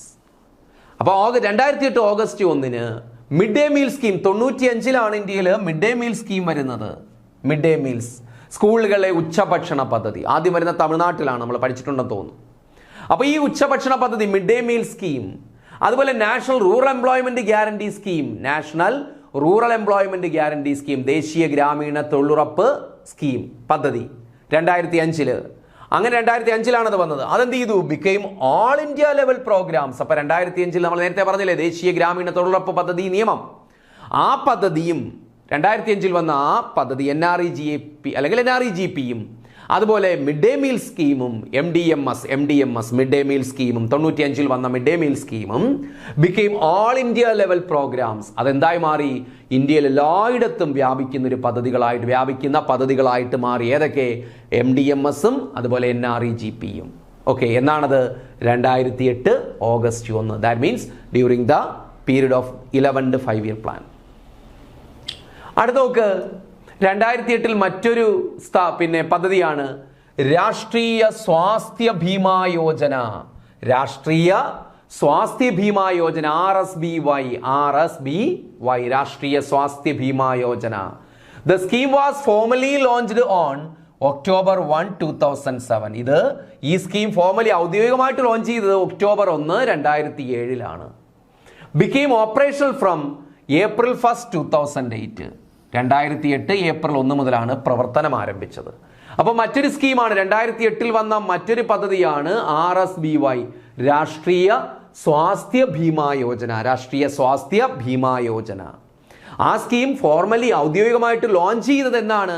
2007 October 1. അത് ഓർത്തിരിക്കുക, ലോഞ്ച് ചെയ്തത്, ആരംഭം കുറിച്ചത് എന്നാണ് 2007 ഒക്ടോബർ 1 ആ സ്കീം ഗവൺമെന്റ് കൊണ്ടുവരുന്നത്. എന്നാൽ അത് പ്രവർത്തനം തുടങ്ങിയത്, ഇതിന്റെ ഫലം ജനങ്ങൾക്ക് ലഭിച്ചു തുടങ്ങിയത് എന്നുതൊട്ടാണ്? 2008 ഏപ്രിൽ 1 മുതലാണ്. 2008 ഏപ്രിൽ. അപ്പോൾ 2007 ഒക്ടോബർ 1 ലോഞ്ച് ചെയ്ത RSBY, രാഷ്ട്രീയ സ്വാസ്ഥ്യ ബീമാ യോജന, അത് പ്രവർത്തനം ആരംഭിക്കുന്നത്, ഓപ്പറേഷണൽ ആകുന്നത് 2008 ഏപ്രിൽ 1. ഓക്കെ, ഇനി എന്താണ് ഈ സ്കീം കൊണ്ട് ഉദ്ദേശിക്കുന്നത്? A scheme to provide health insurance, ആരോഗ്യ ഇൻഷുറൻസ് നൽകുക, health insurance coverage to people belonging to the below poverty line category.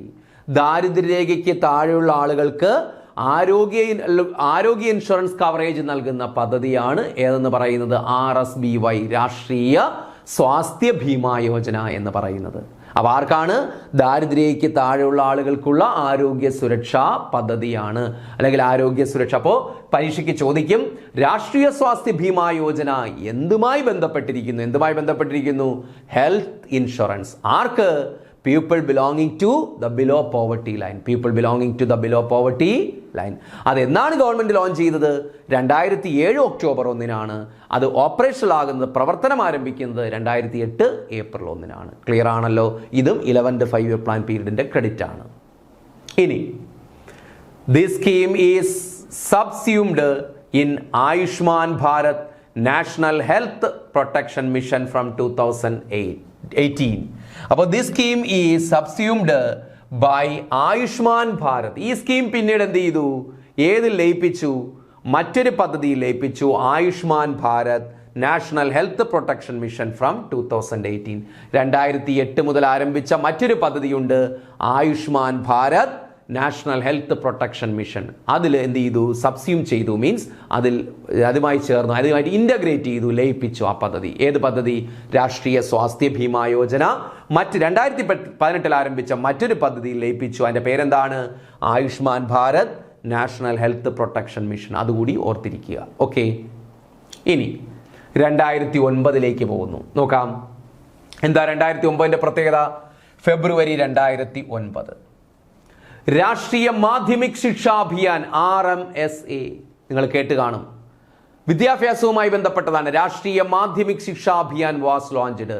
Higher secondary തലത്തിലുള്ള വിദ്യാഭ്യാസത്തിന്റെ ഗുണനിലവാരം ഉയർത്തുന്നതിന് വേണ്ടി കൊണ്ടുവന്നൊരു പദ്ധതിയാണ് രാഷ്ട്രീയ മാധ്യമിക് ശിക്ഷാ അഭിയാൻ RMSA. എന്നാണ് കൊണ്ടുവന്നത്? ഫെബ്രുവരി 2009. മറക്കരുത്, February 2009. A centrally sponsored scheme. ഇതും എന്താണ്? ഒരു സെൻട്രലി സ്പോൺസേർഡ് സ്കീമാണ്. To universalise access to secondary education and improve its quality. To universe, സാർവത്രികമാക്കുക ആക്സസ് ടു സെക്കൻഡറി എഡ്യൂക്കേഷൻ. രാജ്യത്ത് എല്ലായിടത്തും എന്തിന്റെ സൗകര്യം? ഹയർ സെക്കൻഡറി വിദ്യാഭ്യാസം അല്ലേ, സെക്കൻഡറി എഡ്യൂക്കേഷൻ എന്ത് സാർവത്രികമാക്കുക, എല്ലായിടത്തും സെക്കൻഡറി എഡ്യൂക്കേഷൻ വ്യാപിപ്പിക്കുക. അതുപോലെ ഇംപ്രൂവ് ഇറ്റ്സ് ക്വാളിറ്റി, അതുപോലെ സെക്കൻഡറി എഡ്യൂക്കേഷൻ്റെ ഹയർ സെക്കൻഡറി എഡ്യൂക്കേഷൻ്റെ ക്വാളിറ്റി മെച്ചപ്പെടുത്തുക, ഗുണനിലവാരം മെച്ചപ്പെടുത്തുക.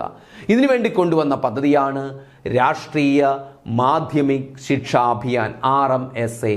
എന്ന് മുതലാണ്? 2009 ഫെബ്രുവരി മുതൽ. എന്ത്? അപ്പോൾ ഇത് ഏതുമായി ബന്ധപ്പെട്ടിരിക്കുന്നു? സെക്കൻഡറി ലെവൽ എഡ്യൂക്കേഷനുമായി ബന്ധപ്പെട്ടതാണ്. 8ാം ക്ലാസ് വരെയുള്ള ഹൈസ്കൂൾ തലം വരെയുള്ള ഒരു വിദ്യാഭ്യാസ സമ്പ്രദായമുണ്ട്. ഏതാണ്? സർവശിക്ഷാ അഭിയാൻ. അത് 8ാം ക്ലാസ് വരെ മാത്രമേ ഉള്ളൂ, SSA എന്ന് പറയുന്നത്.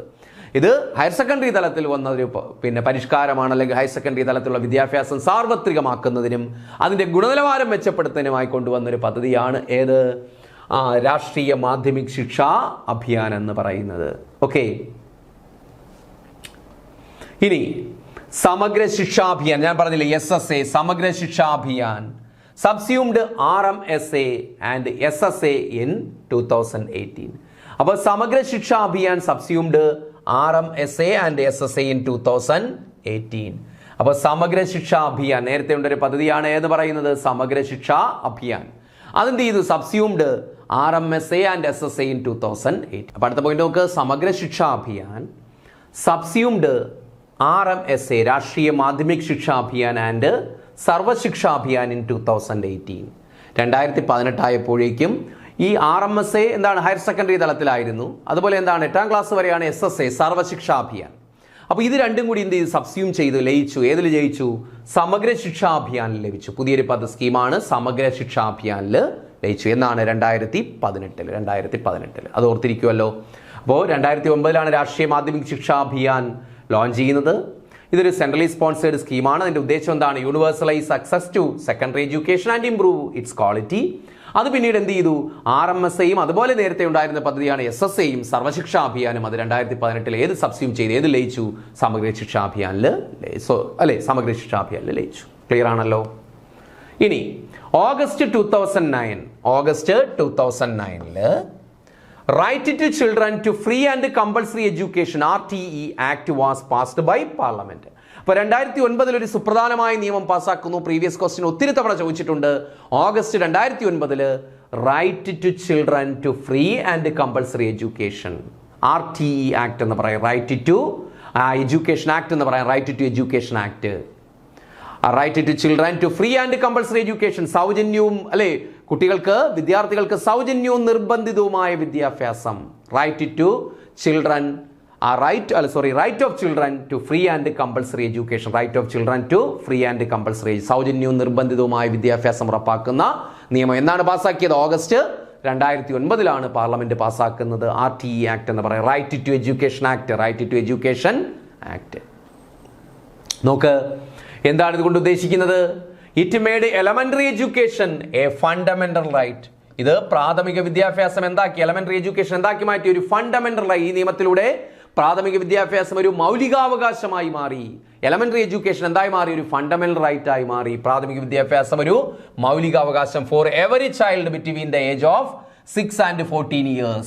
6 വയസ്സിനും 14 വയസ്സിനും ഇടയിലുള്ള കുട്ടികൾക്ക് വിദ്യാഭ്യാസം എന്ന് പറയുന്നത് ഒരു മൗലികാവകാശമാക്കി മാറ്റി. അതെന്നാണ് ഇഫക്റ്റീവ് ഫലത്തിൽ വന്നത്? ഈ നിയമം പ്രാബല്യത്തിൽ വന്നത് ഏപ്രിൽ 1, 2010. അപ്പോൾ പാസ്സാക്കിയത് എന്നാണ്? പാസ്സാക്കിയത് ഓഗസ്റ്റ് 2009 ഇത് പാസ്സാക്കുന്നത്. റൈറ്റ് ടു എഡ്യൂക്കേഷൻ ആക്ട് പാസ്സാക്കുന്ന 2009 ഇതിന്റെ പ്രത്യേകത എന്താണ്? 6 വയസ്സ് മുതൽ 14 വയസ്സുള്ള കുട്ടികൾക്ക് എലമെന്ററി എഡ്യൂക്കേഷൻ എന്തായി? ഫ്രീ ആൻഡ് കമ്പൾസറി, സൗജന്യവും നിർബന്ധിതവുമാക്കി മാറ്റി.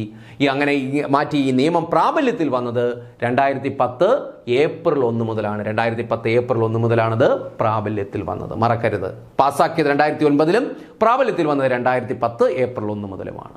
ഓക്കെ ആണല്ലോ. ഇനി NREGA scheme, national rural employment guarantee act scheme was, നമ്മൾ പറഞ്ഞു അത് ഓൾ ഇന്ത്യ ലെവലിലേക്ക് മാറിയതെന്നാണ് 2008 നമ്മൾ ആൾറെഡി പറഞ്ഞതാണ്. സ്കീം വാസ് റീനെയിംഡ്, അതിന്റെ പേര് മാറ്റി. ഇപ്പൊ അതിന്റെ വിവാദം നടന്നുകൊണ്ടിരിക്കുകയാണല്ലേ, നമ്മളിത് പഠിക്കുന്ന സമയത്ത് അതിന്റെ വിവാദം നടന്നുകൊണ്ടിരിക്കുകയാണ് അല്ലെ. മഹാത്മാഗാന്ധി എടുത്തു കളഞ്ഞെന്നും അതിന്റെ പേര് മാറ്റി അല്ലെ, വികസിത് ഭാരത് എന്ന് പറഞ്ഞുകൊണ്ട് മറ്റൊരു സ്കീം കൊണ്ടുവന്നതായിട്ട് നമ്മൾ പറഞ്ഞു. അപ്പൊ അതൊക്കെ ആ പത്രങ്ങൾ വരുന്ന കട്ടിങ്സ് ഒക്കെ എന്താണ് എഴുതിയെടുക്കുക, അത് നോട്ട് ചെയ്ത് പഠിക്കുക കേട്ടോ. അപ്പോൾ NREGA സ്കീം വാസ് റീനെയിംഡ്, അതിന്റെ പേര് മാറ്റി എന്താക്കി? Mahatma Gandhi national rural employment guarantee act, MNREGA എന്ന് വെച്ചാൽ ആരുടെ പേര് കൂടി ചേർത്തു? ദേശീയ ഗ്രാമീണ തൊഴിലുറപ്പ് പദ്ധതിയുടെ ആ പേരിനോടൊപ്പം മുമ്പിൽ ആരുടെ പേര് കൂടെ ചേർത്തു? മഹാത്മാഗാന്ധിയുടെ പേര് കൂടി ചേർത്തു. MNREGP എന്നാക്കി മാറ്റി, അല്ലെങ്കിൽ MNREGA എന്നാക്കി മാറ്റി. Mahatma Gandhi national rural employment guarantee act എന്നാക്കി മാറ്റി. എന്തിലൂടെയാണ്, എങ്ങനെയാണ്? വെറുതെ ചേർക്കാൻ പറ്റുമോ? ത്രൂ ദ NREGA അമെൻമെന്റ് ആക്ട് 2009. 2005 ഇത് പാസ്സാക്കുന്നത്. NREG act പാസ്സാക്കുന്നത് 2005. അത് 2009 അമെൻഡ് ചെയ്തിരിക്കുന്നു. ഇതാ NREG അമെൻമെന്റ് ആക്ടിലൂടെ. അങ്ങനെ അമെൻഡ് ചെയ്തിട്ട് എന്താണ് പ്രത്യേകത? എന്ത് കൂട്ടിച്ചേർത്തു? മഹാത്മാഗാന്ധിയുടെ പേര് കൂടി ചേർത്തു. അങ്ങനെ പേരെന്തായി മാറി? Mahatma Gandhi national rural employment guarantee act എന്നായി മാറി. അത് ഏതിലൂടെയാണ്? NREG അമെൻമെന്റ് ആക്ട് 2009. വർഷം മറക്കരുത്. NREG അമെൻമെന്റ് ആക്ട് 2009, 2009 NREG അമെൻമെന്റ് ആക്ടിലൂടെ. ഓക്കെ ആണല്ലോ.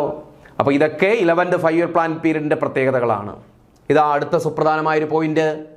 In 2009 Aadhaar system was introduced in India. ഇന്ത്യയിൽ ആധാർ സംവിധാനം, ഇപ്പോൾ ഇന്ന് തൊട്ടതിനും പിടിച്ചതിനെല്ലാം നമുക്ക് എന്ത് വേണം? ആധാർ വേണ്ടേ? ആ ആധാർ സിസ്റ്റം ഇന്ത്യയിൽ ഇൻട്രൊഡ്യൂസ് ചെയ്ത് എന്നാണ്? 2009. In 2009 Aadhaar system was introduced in India. ഇന്ത്യയിൽ എന്ത് സിസ്റ്റം? ആധാർ സിസ്റ്റം ആരംഭിച്ചത് 2009. ഓക്കെ, ഇത്രയുമാണ് 2009 ബന്ധപ്പെട്ട് നമുക്ക് പറയാനുള്ളത്. അടുത്ത 2010 പോകുന്നു. നോക്ക്. April 1st, 2010 the RT Act came to force. നമ്മൾ നേരത്തെ പറഞ്ഞു RT Act came to force. 2009 ഓഗസ്റ്റിൽ പാസാക്കിയ റൈറ്റ് ടു എഡ്യൂക്കേഷൻ ആക്ട് പ്രാബല്യത്തിൽ വരുന്നത് 2010 ഏപ്രിൽ 1 അത് പ്രാബല്യത്തിൽ വന്നു. ഇനി 2010 ജൂലൈ 23 പ്രധാനമന്ത്രി ആദർശ് ഗ്രാം യോജന വാസ് ഇംപ്ലിമെന്റഡ്. മറ്റൊരു പദ്ധതിയാണ്, ഗവൺമെന്റ് സ്കീമാണ്. മറ്റൊരു പദ്ധതിയാണ് എന്ത്? പ്രധാനമന്ത്രി Adarsh Gram Yojana was implemented. 2010 July 23 പ്രധാനമന്ത്രി ആദർശ ഗ്രാമ പദ്ധതി, പ്രധാനമന്ത്രിയുടെ ആദർശ ഗ്രാമ പദ്ധതി എന്ത് ചെയ്തു? ലോഞ്ച് ചെയ്തു, ആരംഭിച്ചു. This scheme was launched as a pilot basis in 2009-2010. ഈ സ്കീം ആദ്യം എന്താണ്? ഒരു പൈലറ്റ് ബേസിസിലാണ് കൊണ്ടുവന്നത്. മീൻസ് ഒരു പരീക്ഷണാടിസ്ഥാനത്തിലാണ്. എല്ലായിടത്തും ഇത് കൊണ്ടുവന്നില്ല. പരീക്ഷണാടിസ്ഥാനത്തിൽ കൊണ്ടുവന്ന 2009-2010. 2009 അതായത് 2009-2010 സാമ്പത്തിക വർഷമാണ്. ഇതൊരു പൈലറ്റ് ബേസിസ് ആയിട്ട് പരീക്ഷണാടിസ്ഥാനത്തിൽ ഈ ആദർശ് ഗ്രാമ യോജന ഇംപ്ലിമെന്റ് ചെയ്യുന്നത്. Implemented by doctor Manmohan Singh. അന്നത്തെ പ്രൈം മിനിസ്റ്റർ ആയിട്ടുള്ള മൻമോഹൻ സിംഗിന്റെ പദ്ധതിയായിരുന്നു ഏത്? ഈ പ്രധാനമന്ത്രി ആദർശ് ഗ്രാം യോജന എന്ന് പറയുന്നത്. ഓഗസ്റ്റ് 28 എന്താണ്? നോക്ക്. അപ്പൊ അതിനു മുമ്പ് ഈ പ്രധാനമന്ത്രി ആദർശ് ഗ്രാം യോജന എന്താണ് ഉദ്ദേശിക്കുന്നത്? അതായത് ഇവർ തന്നെ, ഈ നമ്മുടെ തിരഞ്ഞെടുക്കപ്പെടുന്ന MP-മാര് അവരെന്ത് ചെയ്യണം? ഓരോ ഗ്രാമങ്ങൾ സെലക്ട് ചെയ്ത് അവിടെ പ്രത്യേകിച്ച് എന്താണ് വികസനത്തിന് ഊന്നൽ കൊടുക്കണം. അതാണ് ആദർശ് ഗ്രാം യോജന എന്ന് പറയുന്നവർ.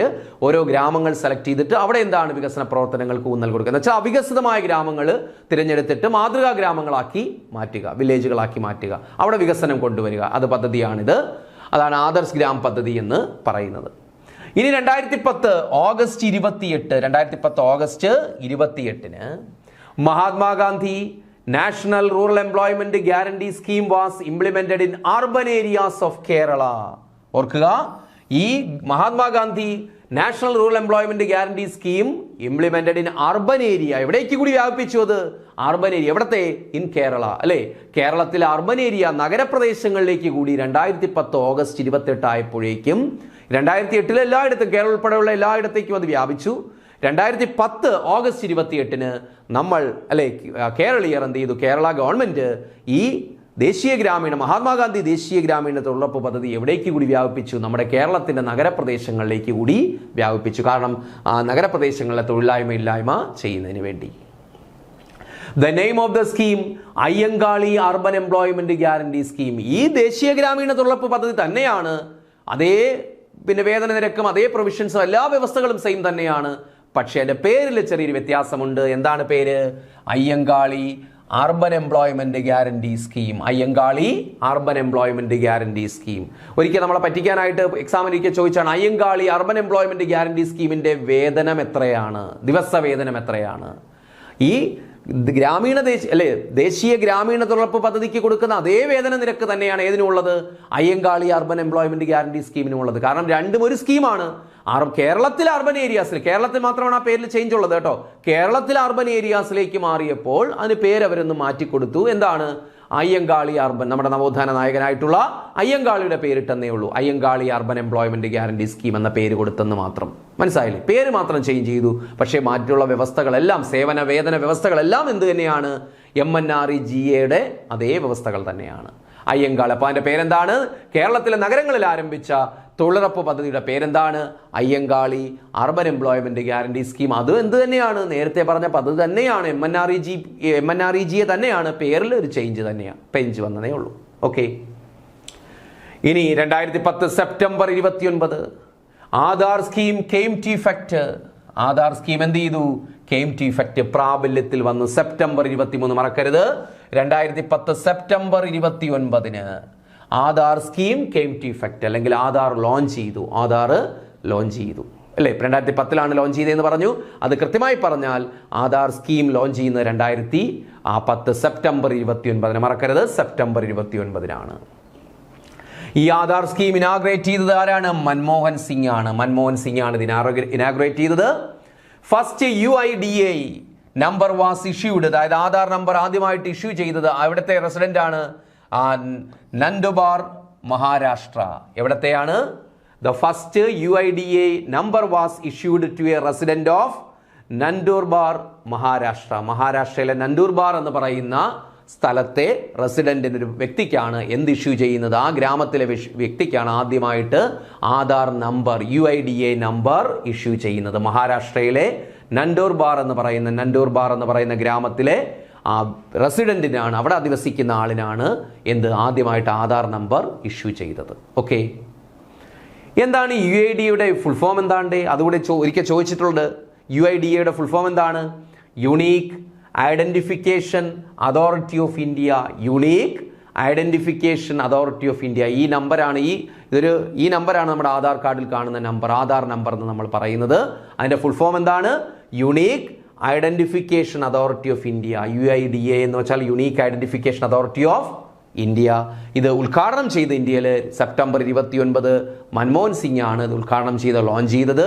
ഇത് ആദ്യമായിട്ട് നൽകിയത് മഹാരാഷ്ട്ര സ്റ്റേറ്റിലെ നന്ദുർബാർ എന്ന് പറയുന്ന സ്ഥലത്തെ ആ വില്ലേജിലുള്ള ഒരു വ്യക്തിക്കാണ് ആദ്യമായിട്ട് ഇത് ഇഷ്യൂ ചെയ്തത്. 2011 എന്താണ് 2011 പ്രത്യേകത? മറ്റൊരു സ്കീം വരികയാണ്, അജീവിക national rural livelihood mission, NRLM. 2011 പുതിയൊരു സ്കീം വരുന്നു, അജീവിക national rural livelihood mission, NRLM എന്ന് പറയുന്ന പുതിയൊരു പദ്ധതി ആവിഷ്കരിക്കുന്നു. Launched June 2011. 2011 ജൂണിലാണ് ഈ പദ്ധതി വരുന്നത്. By the ministry of rural development. ആരാണിത് കൊണ്ടുവരുന്നത് ഈ പദ്ധതി? മിനിസ്ട്രി ഓഫ് റൂറൽ ഡെവലപ്മെന്റ്, ഗ്രാമവികസന മന്ത്രാലയമാണ്. കേന്ദ്ര ഗ്രാമവികസന മന്ത്രാലയമാണ് ഈ പദ്ധതി കൊണ്ടുവരുന്നത്. പദ്ധതിയുടെ പേരെന്താണ്ട്? Aajeevika national rural livelihood mission എന്ന് പറയും. റൂറൽ ലൈവ്ലിഹുഡ് മിഷൻ, ദേശീയ അജീവിക, മലയാളത്തിൽ അജീവിക ദേശീയ ഗ്രാമീണ ഉപജീവന ദൗത്യം. 2011 ജൂണിലാണ് ഇത് ലോഞ്ച് ചെയ്യുന്നത്. ലോഞ്ച് ചെയ്യുന്ന ഏത് മിനിസ്ട്രി ആണെന്ന് ചോദിച്ചാൽ മിനിസ്ട്രി ഓഫ് റൂറൽ ഡെവലപ്മെന്റ്, ഗ്രാമവികസന മന്ത്രാലയമാണ്. എന്താണ് ഈ പദ്ധതി കൊണ്ട് ഉദ്ദേശിക്കുന്നത്? It is a flagship poverty reduction programme. ഇതെന്താണ്? ഒരു പോവർട്ടി റിഡക്ഷൻ പ്രോഗ്രാം ആണ്. പ്രധാനമായിട്ടും എന്താണ്? ഒരു ദാരിദ്ര്യ നിർമ്മാർജ്ജന പരിപാടിയാണ്. Its core strategy is to promote poverty reduction by building strong institution of the poor, especially women, and enabling these institutions like SHGs to access financial and livelihood services. എന്താണ്ടേ? ഇതിന്റെ poverty reduction ആണ് ഈ പദ്ധതി കൊണ്ട് ഉദ്ദേശിക്കുന്നത്. It's core strategy, ഇതിന്റെ പ്രധാനപ്പെട്ട strategy, തന്ത്രം എന്താണ്? ടു പ്രൊമോട്ട് പോവർട്ടി റിഡക്ഷൻ, ദാരിദ്ര്യം കുറയ്ക്കലാണ്. By building strong institutions of the poor, ദരിദ്രരുടെ എന്താണ്? ഇൻസ്റ്റിറ്റ്യൂഷൻസ്, സ്ഥാപനങ്ങൾ ആരംഭിക്കുക, ദരിദ്രരുടെ കൂട്ടായ്മകൾ ആരംഭിക്കുക, സ്ട്രോങ് ഇൻസ്റ്റിറ്റ്യൂഷൻസ് ആരംഭിക്കുക. എസ്പെഷ്യലി വിമൻ, പ്രത്യേകിച്ച് ആരുടെ? സ്ത്രീകളുടെ കൂട്ടായ്മകൾ ആരംഭിക്കുക, ഇൻസ്റ്റിറ്റ്യൂഷൻസ്, സ്ഥാപനങ്ങൾ ആരംഭിക്കുക. ആൻഡ് എനേബിളിംഗ് ദീസ് ഇൻസ്റ്റിറ്റ്യൂഷൻസ്, എന്നിട്ട് എന്ത് ചെയ്യുന്നു? എനേബിളിംഗ് ദീസ് ഇൻസ്റ്റിറ്റ്യൂഷൻസ്, ഈ ഇൻസ്റ്റിറ്റ്യൂഷൻസിനെ സഹായിക്കുന്നു. ഏതുപോലെയുള്ള? ലൈക്ക് SHGs എന്താണ്? Self help groups. അപ്പോൾ ആ ഇൻസ്റ്റിറ്റ്യൂഷൻസ് എന്ന് വെച്ചാൽ ഇവരുടെ കൂട്ടായ്മയാണ്. നമ്മുടെ നാട്ടിലുള്ള കുടുംബശ്രീ, അതാണ് ഉദ്ദേശിക്കുന്നത്. ഈ അജീവിക നാഷണൽ റൂറൽ ലൈവ്ലിഹുഡ് മിഷന്റെ കീഴിൽ വരുന്നതാണ് ഈ കുടുംബശ്രീകൾ, അല്ലെങ്കിൽ SHG, സെൽഫ് ഹെൽപ്പ് ഗ്രൂപ്പ്സ് എന്ന് പറയും. അപ്പോൾ ആ സെൽഫ് ഹെൽപ്പ് ഗ്രൂപ്പ്സിൽ കൂടുതൽ ആരാണുള്ളത്? പാവപ്പെട്ട കുടുംബങ്ങളിലെ സ്ത്രീകളാണ്, സ്ത്രീകളുടെ കൂട്ടായ്മകളാണ്, സ്ത്രീകളുടെ ഇൻസ്റ്റിറ്റ്യൂഷൻസ് ആണ്. അപ്പോൾ അവരെ എന്ത് ചെയ്യുന്നു? സഹായിക്കുന്നു. എന്തിനു വേണ്ടി സഹായിക്കുന്നു? ആ കൂട്ടായ്മയെ സഹായിക്കുന്നു. എന്തിനാണ്?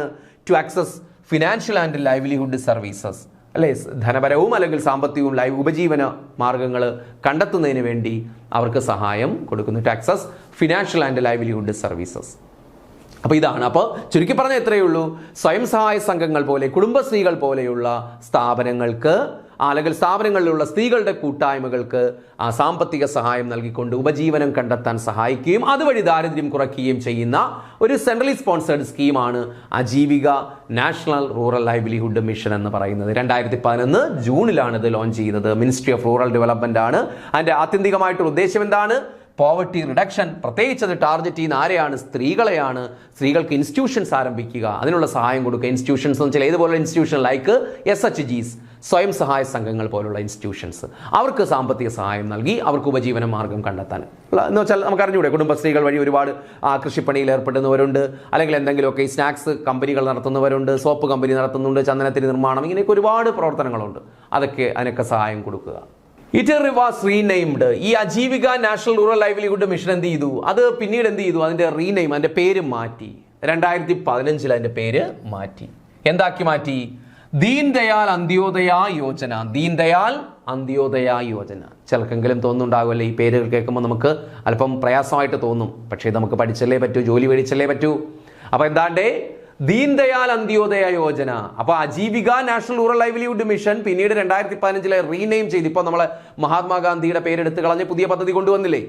അപ്പൊ അതുപോലെ Deen Dayal Antyodaya Yojana national livelihood mission എന്നാക്കി മാറ്റി. DAYNRLM എന്നാണ് 2015 2015 പേര് ഇങ്ങനെ റീനെയിം ചെയ്തു. ഓക്കെ. ഇനി ജൂൺ 2011 രാജീവ് ആവാസ് യോജന, പുതിയൊരു പദ്ധതിയാണ് രാജീവ് ആവാസ് യോജന.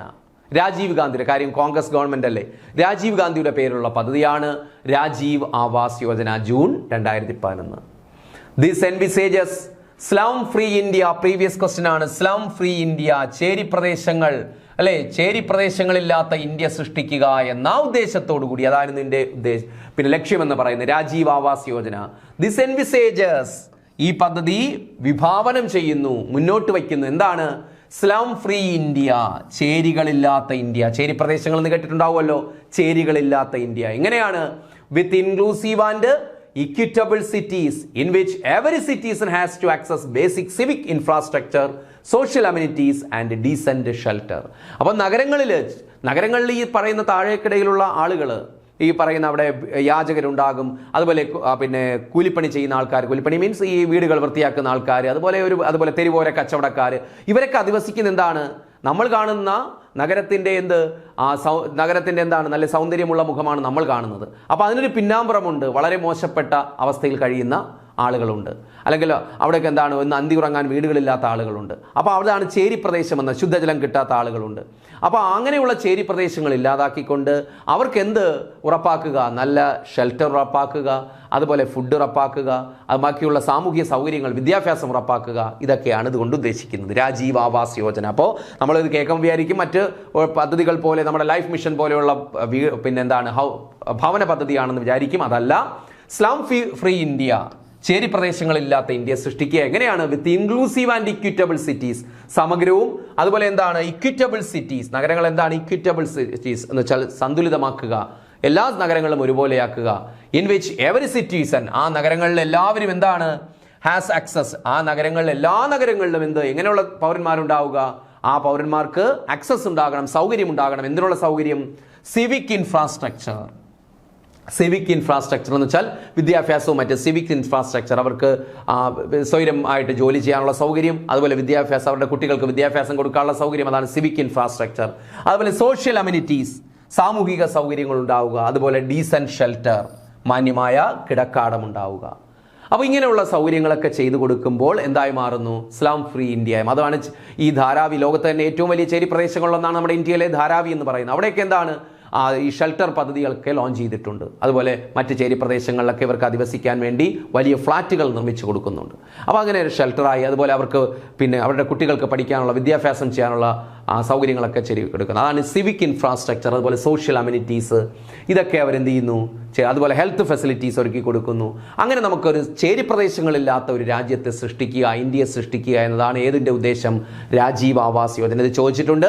രാജീവ് ആവാസ് യോജനയുടെ ലക്ഷ്യം എന്താണ്? Slum free India. ഈ പോയിന്റാണ് അതിനെ ബേസ് ചെയ്താണ് പഠിക്കേണ്ടത്.